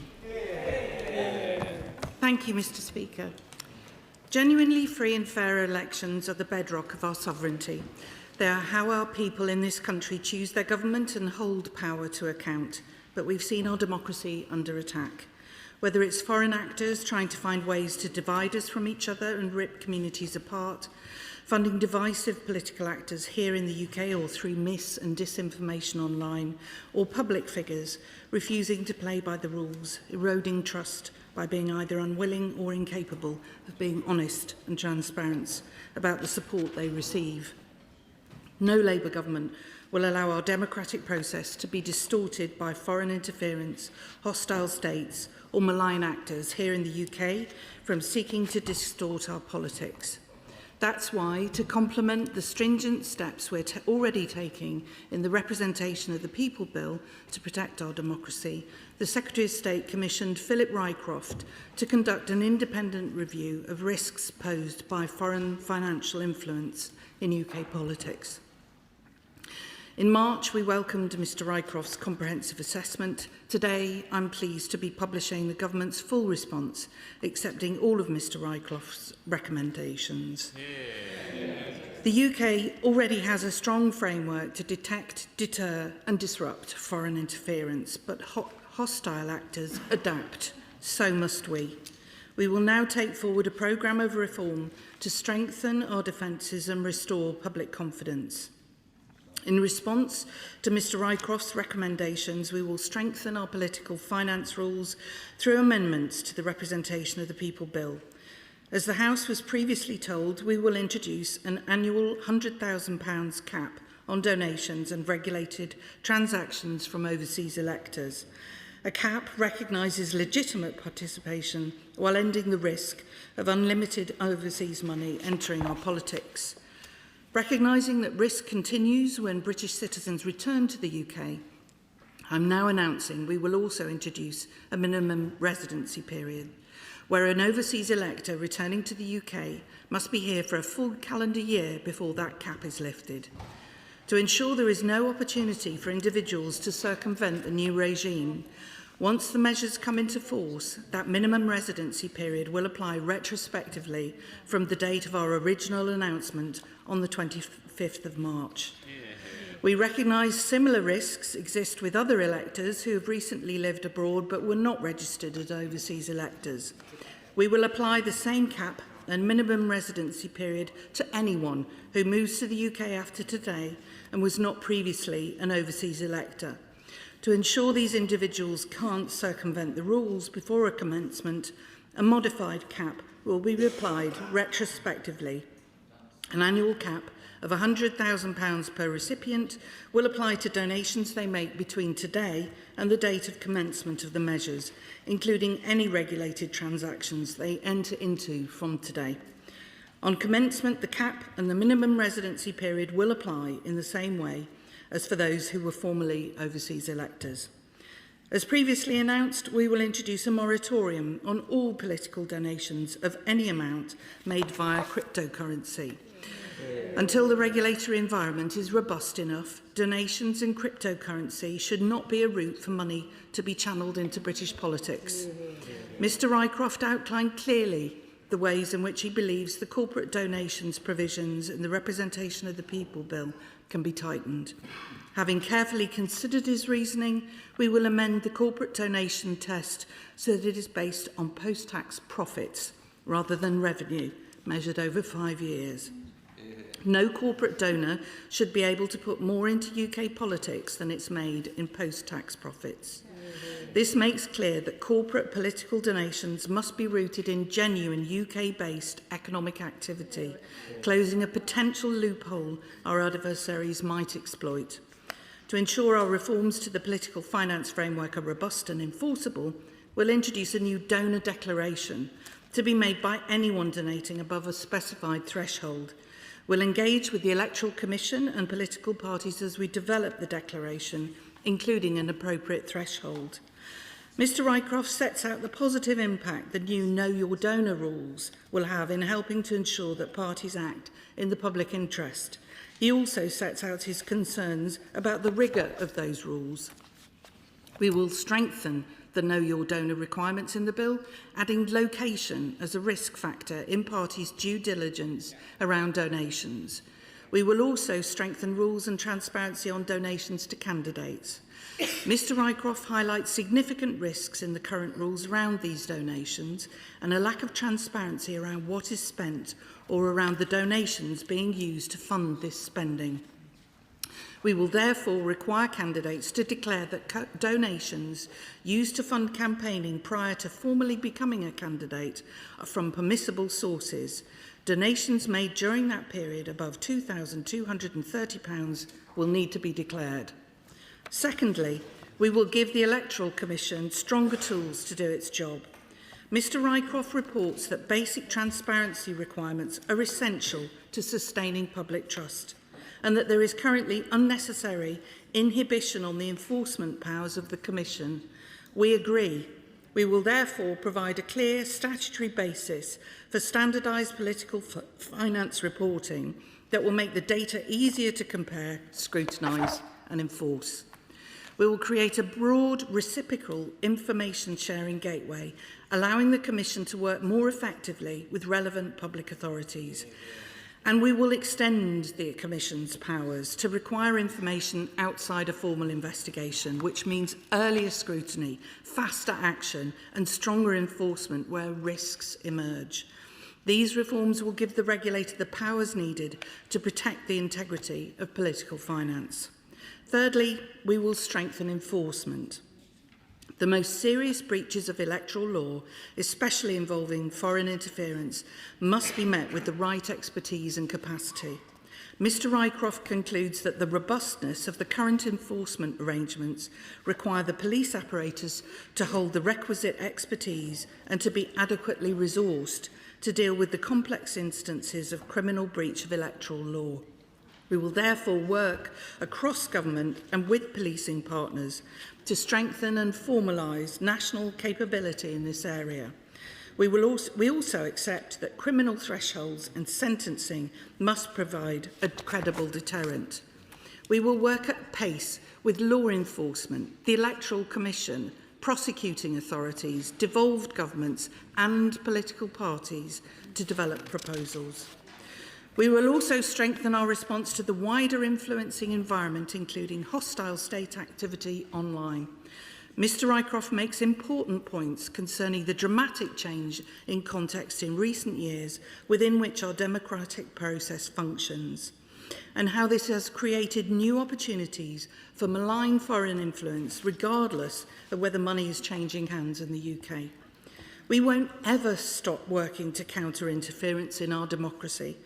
As information threats continue to evolve, we are taking robust action to tackle mis- and disinformation, improving transparency in online political campaigning, building resilience to information manipulation, and supporting those at the very heart of our democratic system to identify and respond to emerging threats.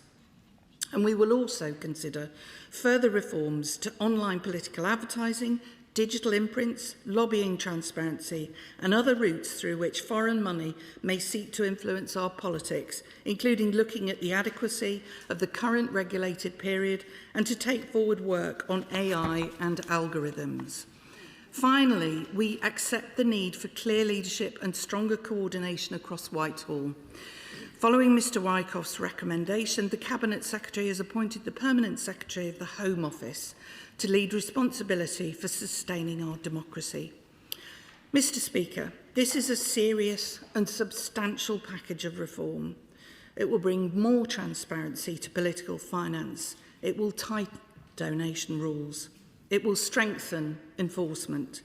This response shows the government acting now, where action is needed, a government prepared to do the long-term work to keep our systems secure. I thank Philip Rycroft for his important work. Yeah. The government will now move swiftly to implement his recommendations.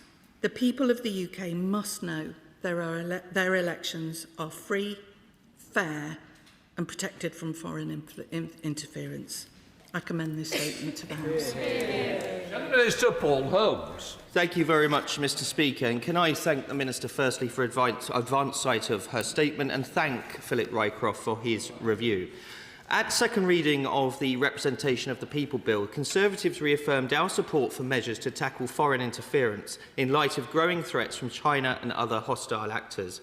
But we have expressed our concerns at the lack of proper consultation on the detail of the proposed measures and the lack of engagement with political parties on changes to the law affecting political parties. The bill should have been introduced after the government's response to the Rycroft report, rather than being hastily amended halfway through. The integrity of our democratic system is fundamental to public trust in politics. Every political party represented here, well almost, has a shared interest in ensuring that foreign interference, illicit finance and attempts to undermine our democratic processes are prevented. I thought they'd like that. However, while we support the objective of protecting British democracy from foreign interference, we have significant concerns about both the process the government has adopted and several of the specific proposals emerging from the review. First, the government immediately accepted with retrospective effect a moratorium on cryptocurrency donations and a £100,000 annual cap on donations from overseas electors. Yet these decisions were announced without any meaningful consultation or engagement with political parties.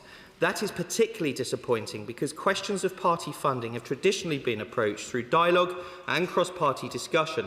Such conventions exist for good reason. Rules governing political competition should command broad confidence and should not be changed unilaterally by whatever party happens to be in government. The breakdown of these long-standing conventions should concern all parties, regardless of their political perspective. If governments begin introducing retrospective and highly partisan changes to the rules of political finance without consultation, we risk creating a precedent that future administrations may follow. Parliamentary questions have also shown that there has been no engagement with the House of Commons, Madam Deputy Speaker. Be it the Standards Committee, the Registrar of the Parliamentary Standards Commissioner, despite changes that directly relate to the registration of donations by honourable members and this House's Code of Conduct. Yet again, the government is making announcements such as changing the policy on a cap on donations and changing the rules on candidate donations with zero consultation. And without stepping into matters which are the remit of the Parliamentary Standards Commissioner, I would note it is already the case that newly elected MPs are supposed to declare gifts and donations they received in the last 12 months. There also appears to be uncertainty over the scope of the new requirements relating to candidate donations. It is not yet clear which categories of elected officials these provisions will cover, and I'd be grateful if the Minister could clarify. What assessment has been made of the new profit test on the ability of all political parties to undertake sponsorship and advertising at their party conferences? Has the government properly considered the interaction with the proposed draft guidance on sponsorship with the Electoral Commission? Does the Minister think a company sponsoring a lounge or a lanyard is foreign interference? Had the government engaged fully with political parties, electoral administrators, compliance professionals and other stakeholders before announcing its response, many of these practical difficulties and unintended consequences could have been identified and addressed at an earlier stage. To be clear, we support measures that genuinely strengthen the resilience of our democratic system. We recognise the risks associated with cryptocurrency donations and agree that safeguards are necessary. We also support tighter rules for governing donations in the period immediately before elections. But good policy requires more than good intentions. It requires engagement and a willingness to listen to those responsible for implementing the rules. The protection of our democracy is too important to be pursued through retrospective legislation and measures where practical consequences have not been fully thought through. Unfortunately, this government is a government that talks about defending democracy, but tried to cancel local elections for 2 years in a row and amended the electoral system for mayors for partisan advantage, changed the laws on election pilots in complete secrecy, and is now gerrymandering local government boundaries. Madam Deputy Speaker, the official opposition will work constructively with the government to defend the national interest from foreign interference, but ministers would be wise to step back from the US-style hyper-partisan legislation and actually learn to consult.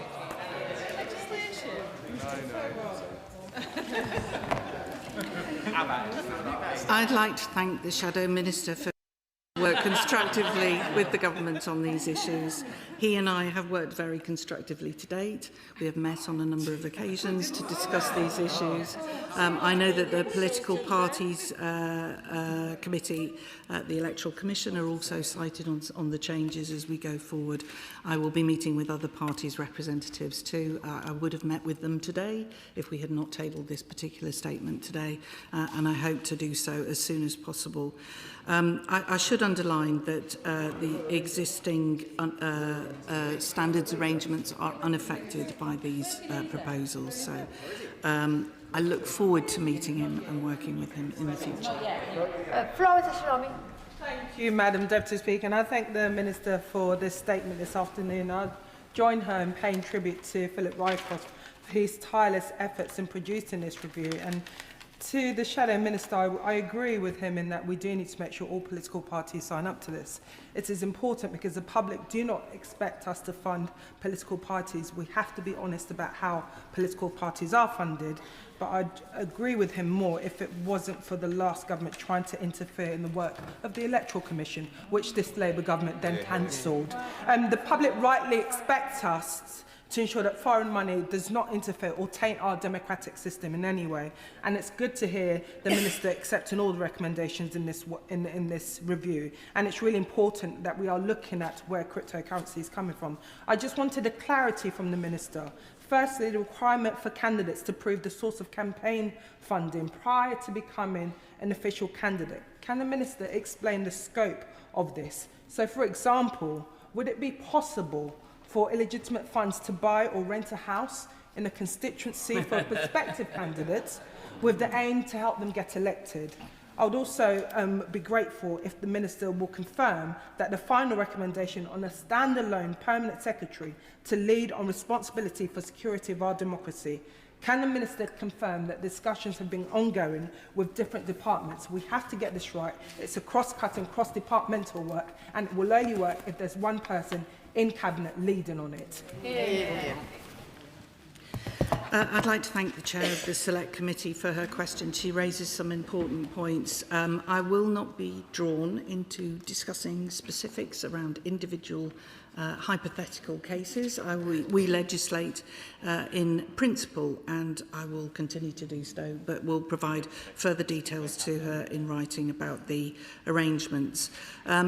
Yes, she is correct that we work across government on this particular issue. I am joined on the front bench by the chair of the Defending Democracy Task Force, which sees partners from across government, whether it's DCIT, Home Office, Cabinet Office, Foreign Office, and indeed the Electoral Commission. So we work very closely with our partners across government and will continue to do so.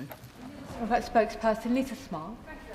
Deputy Speaker, and I'm grateful to the Minister for advance sight of her statement. Just over 5 months ago, I stood here and asked the Secretary of State to strengthen the representation of the People Bill by using post-tax profits and not overall revenue when assessing the eligibility of company donations.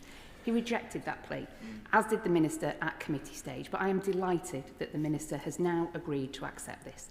It was a recommendation from Philip Rycroft and from those working in the democracy sector, and is a welcome change. We Liberal Democrats champion a fair and free society, so we also welcome the announcement that candidates will have to declare gifts of over £2,320 in the year prior to their election. This, Madam Deputy Speaker, will hopefully provide further useful clarity for those who may have been confused by what they do or don't have to declare so far.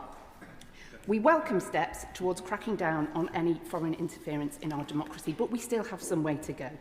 And we urge the Minister to consider banning donations from anyone who has served in a foreign administration from donating to UK political parties, think tanks or campaign groups, as well as banning donations from those convicted of political violence. And that would include those funding the likes of Stephen Yaxley-Lennon and his ilk, those who hold British values in contempt and act as a mouthpiece for those who want to undermine our democratic institutions should have no place in our democracy.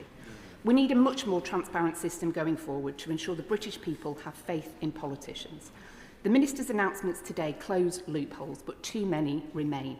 Will she consider exploring the benefits of a cap on donations from UK donors and year-round spending caps by political parties and candidates, as that's the way loopholes are truly closed? And finally, could she provide insights into how this important work will be handled across the multiple ministerial departments and agencies? It involves SCDO, Home Office, DCIT, MHCLG and the Cabinet Office. The Minister's really able, but she's the Minister for Building Safety, Fire and Democracy. Does she agree with me a more streamlined portfolio is what our democracy deserves? The Honourable Lady's asking me to consider my job description. Given the sensitivity at the moment, I don't think I'll go there. However, what I would... everyone else is. Madam Deputy Speaker, in terms of caps, I hear what she's saying. I do think that there is a role for political donations in our system. It leads to a thriving and healthy democracy that is funded properly and fairly. I think that the government's aim was to actually legislate with the representation of the People Bill, but to be absolutely sure that we hadn't left any loopholes, the Secretary of State took the decision to commission Philip Rycroft's review, and he did identify loopholes, and we have accepted them, and we will be working to close them next week. So it's an ongoing issue. We do work across government. I have explained about the Defending Democracy Task Force, and it's a busy and hectic arena, but I do try to keep abreast of my whole portfolio. Thank you. Ali. Thank you, Madam Deputy Speaker. I want to commend my honourable friend for the work she's done and for accepting the Rycroft review recommendations. Can she clarify whether consideration was given to an outright ban on crypto donations versus a moratorium? And also, can she confirm what additional steps, as has been reported in the press, will be taken to strengthen legal duties in this bill, the Representation of People's Bill, to have further restrictions on major online social platforms that are spreading hate and disinformation and interfering in our elections during election periods? Thank you.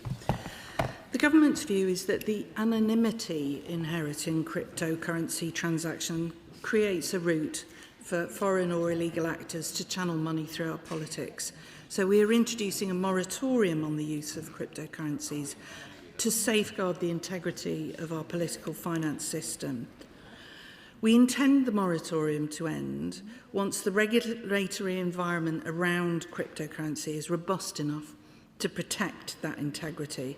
Further legislation would be required at that point, and until we get to that point, the moratorium will stand.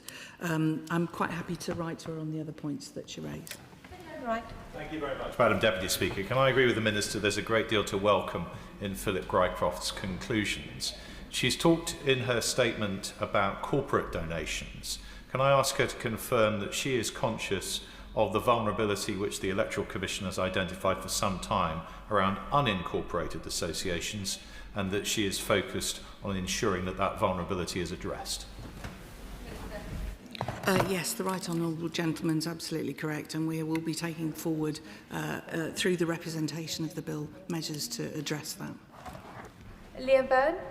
Thank you, Madam Deputy Speaker. I welcome much of the Minister's statement today, but I am disappointed that it's not an outright ban on cryptocurrency donations. I cannot foresee us ever arriving at a place where regulation is robust enough that it would be somehow safe for cryptocurrency donations to proceed. So I'd like to understand why the Minister is not proceeding with an outright ban. But the point about safeguards on algorithmic amplification of hate during election campaigns is crucial. That affords certain candidates and certain parties millions of pounds in free publicity.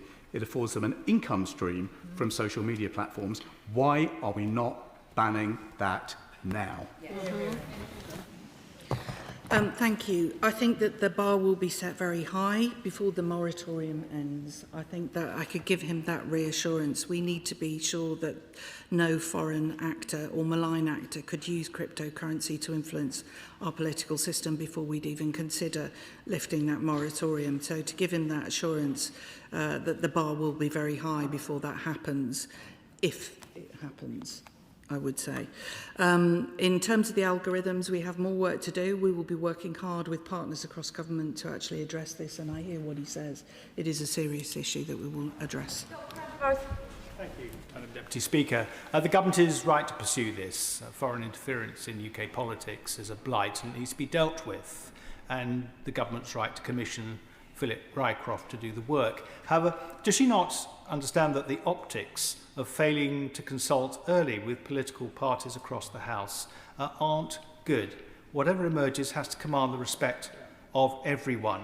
And although I'm no apologist for the Reform Party, this does look very much like something of a stitch-up, which does us none of us any good.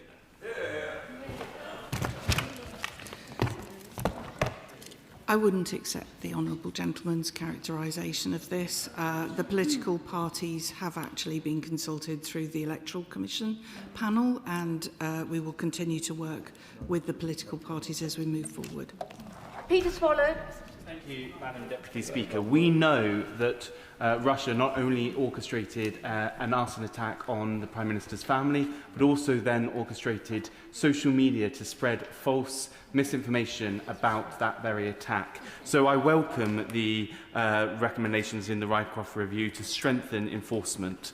But does the Minister agree that this has to not only target the foreign actors that are spreading the misinformation, the countries that lay behind them, but also the social media companies that are allowing the misinformation to spread on their platforms?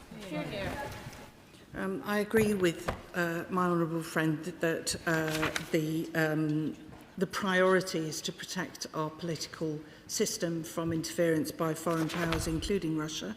We'll always continue to hold Russia to account and to counter the threat posed by Putin's regime. And we will work at pace across government to actually support that work, not just in this bill, not just as a response to this review, but continuously. Luke Taylor. Thank you, Madam Deputy Speaker. Can I just take the opportunity to congratulate the Right Honourable Member for Wigan, who last week took the decision to take her department and herself off Twitter or X or whatever it is called these days. We talk about online misinformation, we talk about malign foreign influence. It's worth remembering that Twitter is a platform owned by an individual who is hostile to British values and he's openly fomented violence on our streets. At a march last year, he said, whether you choose violence or not, violence is coming to you. You either fight back or you die. Can I ask the Minister whether she has any thoughts on removing her department and any further advice for members of the government or this place on whether staying on that platform is in the interests of our democracy? But can I also ask what steps the government is making and the Defending Democracy Task Force is taking to protect our democracy from foreign influence currently before measures in the Representation of the People's Bill can be introduced? Before the Minister responds, one question is enough. Minister. Madam Deputy Speaker, I wonder which he would like me to answer most pressingly. But in terms of working across government, yes, we do take it extremely seriously. The work won't stop just because we have successfully completed stages of the bill. It's ongoing, and with our partners across government, we will continually monitor and actually act against interference in our political system. In terms of a particular platform, I'm sure it's something that's being considered, but I'm not going to make a commitment at the dispatch box. Dame Emily Thornbury. Thank you very much, Madam Deputy. As a contributor to the Rycroft review, I just asked to go and see him, I very much welcome the reforms announced. Just as we don't want companies to take the mickey and be vehicles for either dishonesty, the dishonest funds obtained or foreign money into our democracy, we also have to be careful about individuals. And my question is about individuals returning to the UK. So, will they be properly here? In other words, will they be here so that they pay taxes? Surely any crypto billionaire coming from, say, Thailand, to, say, a farmhouse in Hampshire, who's developed a deep interest in our country, would also want to help pay for our schools and our roads and our hospitals. My predecessor in 1848 gave the huge Chartist petition into this place, calling for more democracy. He said, they cried, no taxation without representation. I say this, no outsized representation without paying your blinking taxes.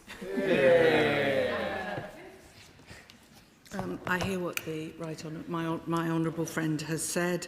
I think the important thing is that we close the loopholes about individuals who are coming back from overseas. If they are not registered as an overseas elector, then from today their contribution will be capped to £100,000 per annum.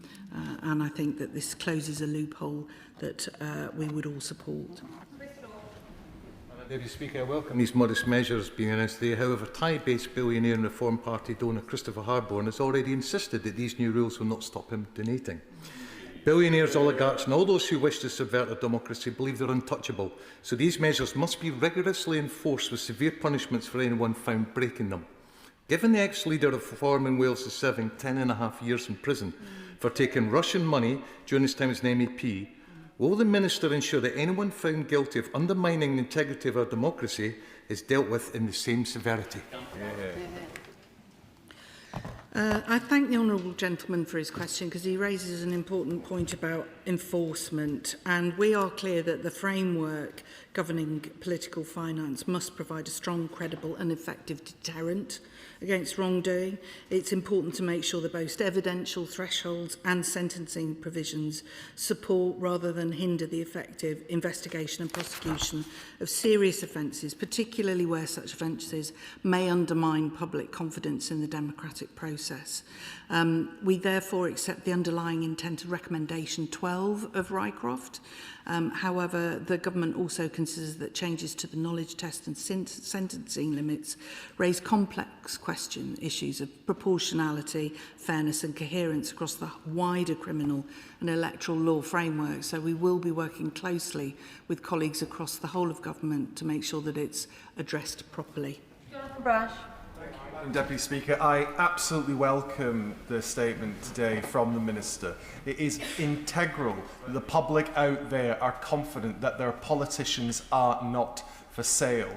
And it is a shame that a small number of individuals make such actions necessary. My concern, and I wonder whether the Minister shares it, is that the money always finds a way. Corruption always finds a way. And would it not be better to have an overall cap for all donations, foreign or domestic? It is the government's view that there is a place for legitimate donations in political financing in the UK.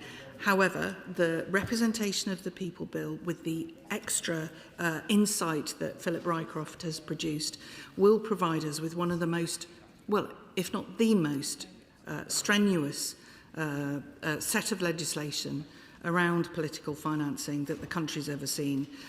It doesn't mean to say that we're complacent and that we won't continue to monitor and act where it's needed, but this is truly groundbreaking. Madam Deputy Speaker, will the Minister confirm that the Government will match this action against foreign financial influence by restoring the principle that voting in British parliamentary elections should be reserved for British citizens? There are a number of arrangements for different citizens, reciprocal arrangements in different parts of the country and for different countries. I will set out to the Honourable Lady the arrangements as they stand at the moment, and we're not proposing to change those arrangements. Madam Deputy Speaker, I commend all the work that the Minister has done on this matter and the Rycroft review. Sadly, there are others who think differently. Where there is a will, there is a way. That is what multi-millionaire Christopher Harben reacted to the idea of a cap of £100,000 on donations proposed for overseas donors base. She will recognise that we are all in this House damaged by the perception that politicians are open to motivation by donation rather than democracy, and that, frankly, it is less about the location and more about the lump sum. If it is where is the will, there is a way, will she commit to doing what many of us would like to see and closing that loophole and capping UK donations at equal 100,000 too, and putting us beyond doubt and all of our reputations back on the line? I'd thank my honourable friend for her contribution. As I said previously, it is the government's view that there is a place in UK political finance for legitimate donations, and we don't intend to introduce a cap. Vicky Slade. Thank you, Madam Deputy Speaker. Can the Minister advise how earnings from foreign sources, such as hosting or appearing on TV channels supporting foreign adversaries, not made directly as political donations, will be treated, as they will enable significant indirect self-funding of candidates, future candidates, MPs and political parties by those who seek to influence political campaigning, and therefore an overall cap on donations from British people, including those who are candidates and MPs, is really necessary. I wonder if she could comment on that source. Very good question. As I've set out, the government does believe that there is a legitimate role for finance for political donations that are made correctly and effectively in accordance with the rules. However, I will write to her about the specific issue that she's raised. Thank you, Madam Deputy Speaker. And can I thank the Minister for her statement today? May I pay tribute to Philip Rycroft, who I'm sure colleagues across the House will agree is an exceptional public servant. As Chair of the APPG on anti-corruption and responsible tax, it was a pleasure for me to provide evidence to his review, and I know his diligent work was conducted in a considered manner. Now, Madam Deputy Speaker, I've notified the relevant member I am going to name. Given the weekend's newspapers were awash with stories about the Honourable Member for Clacton's financial interests, what assurances can the Minister provide me that the measures the government is introducing will prevent people such as George Cottrell, convicted in the US of wire fraud, who we know has provided thousands of pounds worth of benefits, or Ben Dello, who has been convicted for flouting American anti-money laundering rules, yet has donated £4 million to reform, from being able to pump tens of millions of pounds into British politics? Madam Deputy Speaker, the reporting in the Sunday Times was clearly concerning for all of us in the House. And what I would say is that there are a number of agencies that I have set out in my statement earlier who deal with the regulation, the enforcement and the potential action, legal action that may be necessary in cases that involve illegal behaviour. I won't go further than that, though my honourable friend tempts me, but just to say that I'm sure that those organisations will be paying very close attention to the media reports over the weekend. Thank you, Madam Deputy Speaker. Well, I mean, this desperate Labour government will stop at nothing, Madam Deputy Speaker, to stop the rise of Reform UK, from trying to cancel elections, from donations, from changing voting systems in Manchester. If this government is truly concerned about undue influence, has she discussed these proposals with the Cayman Island hedge fund called Quadrature, that was the largest donator, £4 million in 2024 to the Labour government, or the 8 companies that have donated £500,000, and sure enough, they've had almost £150 million of government contracts since? Well said. Hear, hear. Any political party that abides by the rules that we're introducing will be able to flourish in our political system. If they don't, Madam Deputy Speaker, they can be expected to be held very firmly to account. Sean Woodcock. Thank you very much, Madam Deputy Speaker. Can I thank the Minister for her statement today? I've notified the relevant member that I'm about to name. Over the weekend, the Telegraph ran a study about Iranian-born property magnate Sassan Ehan-Adra pledging to donate millions of pounds to Reform UK. He described the member for Clacton as an honest politician. Does the Minister agree? Madam Deputy Speaker, I'm not going to comment on individual members without having notified them in advance, but I note the honourable member's comments. Ellie Chand. Thank you, Madam Deputy Speaker. I welcome the fact that the government has accepted all of Rycroft's recommendations, but as Rycroft himself noted, his terms of reference did not enable him to look at all sources of distortion in our democracy. It doesn't just come from abroad. In a democracy, every voter's voice should count equally, but it's clear that billionaires are buying influence. So why will the Minister not set a cap on all donations so that we can eliminate the corrosive and frankly corrupting influence of big money in our politics? What about the unions? 27 million. Thank you, Madam Deputy Speaker. I would say that, as I have set out earlier, the government's position is that there is a role for financial, political donations that have been given in accordance with the rules to enable our British politics to flourish. Joe Powell. Thank you, Madam Deputy Speaker. People want their politicians to serve their interests, not billionaires or millionaires based overseas, whether they are in the US or Russia or Thailand or indeed Montenegro. And the revelations of the last few days have shown how important it is to update our rules. Can the Minister confirm that corporate political donations through shell arrangements or foreign-linked entities with no link or interest in Britain's prosperity will also no longer be possible under these proposals. Yes, I can. Deputy Speaker, I welcome the Minister's statement, and I wondered whether she'd given any consideration to the merits of establishing a new office of the whistleblower, creating new legal protections for those who declare wrongdoing and promoting greater public awareness of whistleblowers' rights, and whether the government could ensure that criminal sanctions on office holders who fail to whistleblow when they know or become aware of political interference or wrongdoing.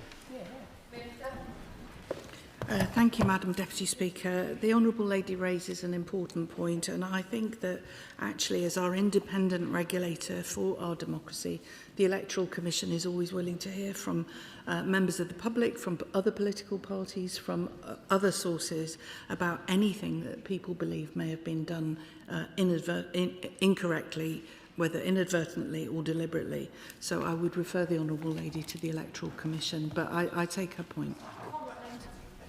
Madam Deputy Speaker, and I thank the Minister for her statement and Philip Rycroft for his work. This is something my constituents really care about, because people in my constituency want to know that their vote is theirs, not for sale to the highest bidder from overseas, whether that's for £5, £500 or even, say, £5 million. Can the Minister tell the House when we will see these changes in law? Minister. The Government's intention is to table amendments to the Representation of the People Bill following today's statement. Third reading will be next week, so we will be moving forward at pace. I thank the Minister for the statement and the actions the Government will take.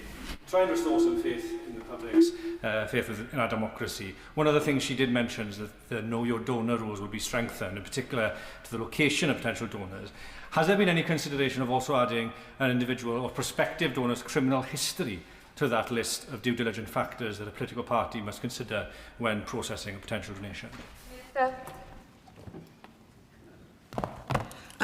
He is right to point out the Know Your Donor arrangements that are coming through the Representation of the People Bill, but also the way they're being tightened through the Rycroft review.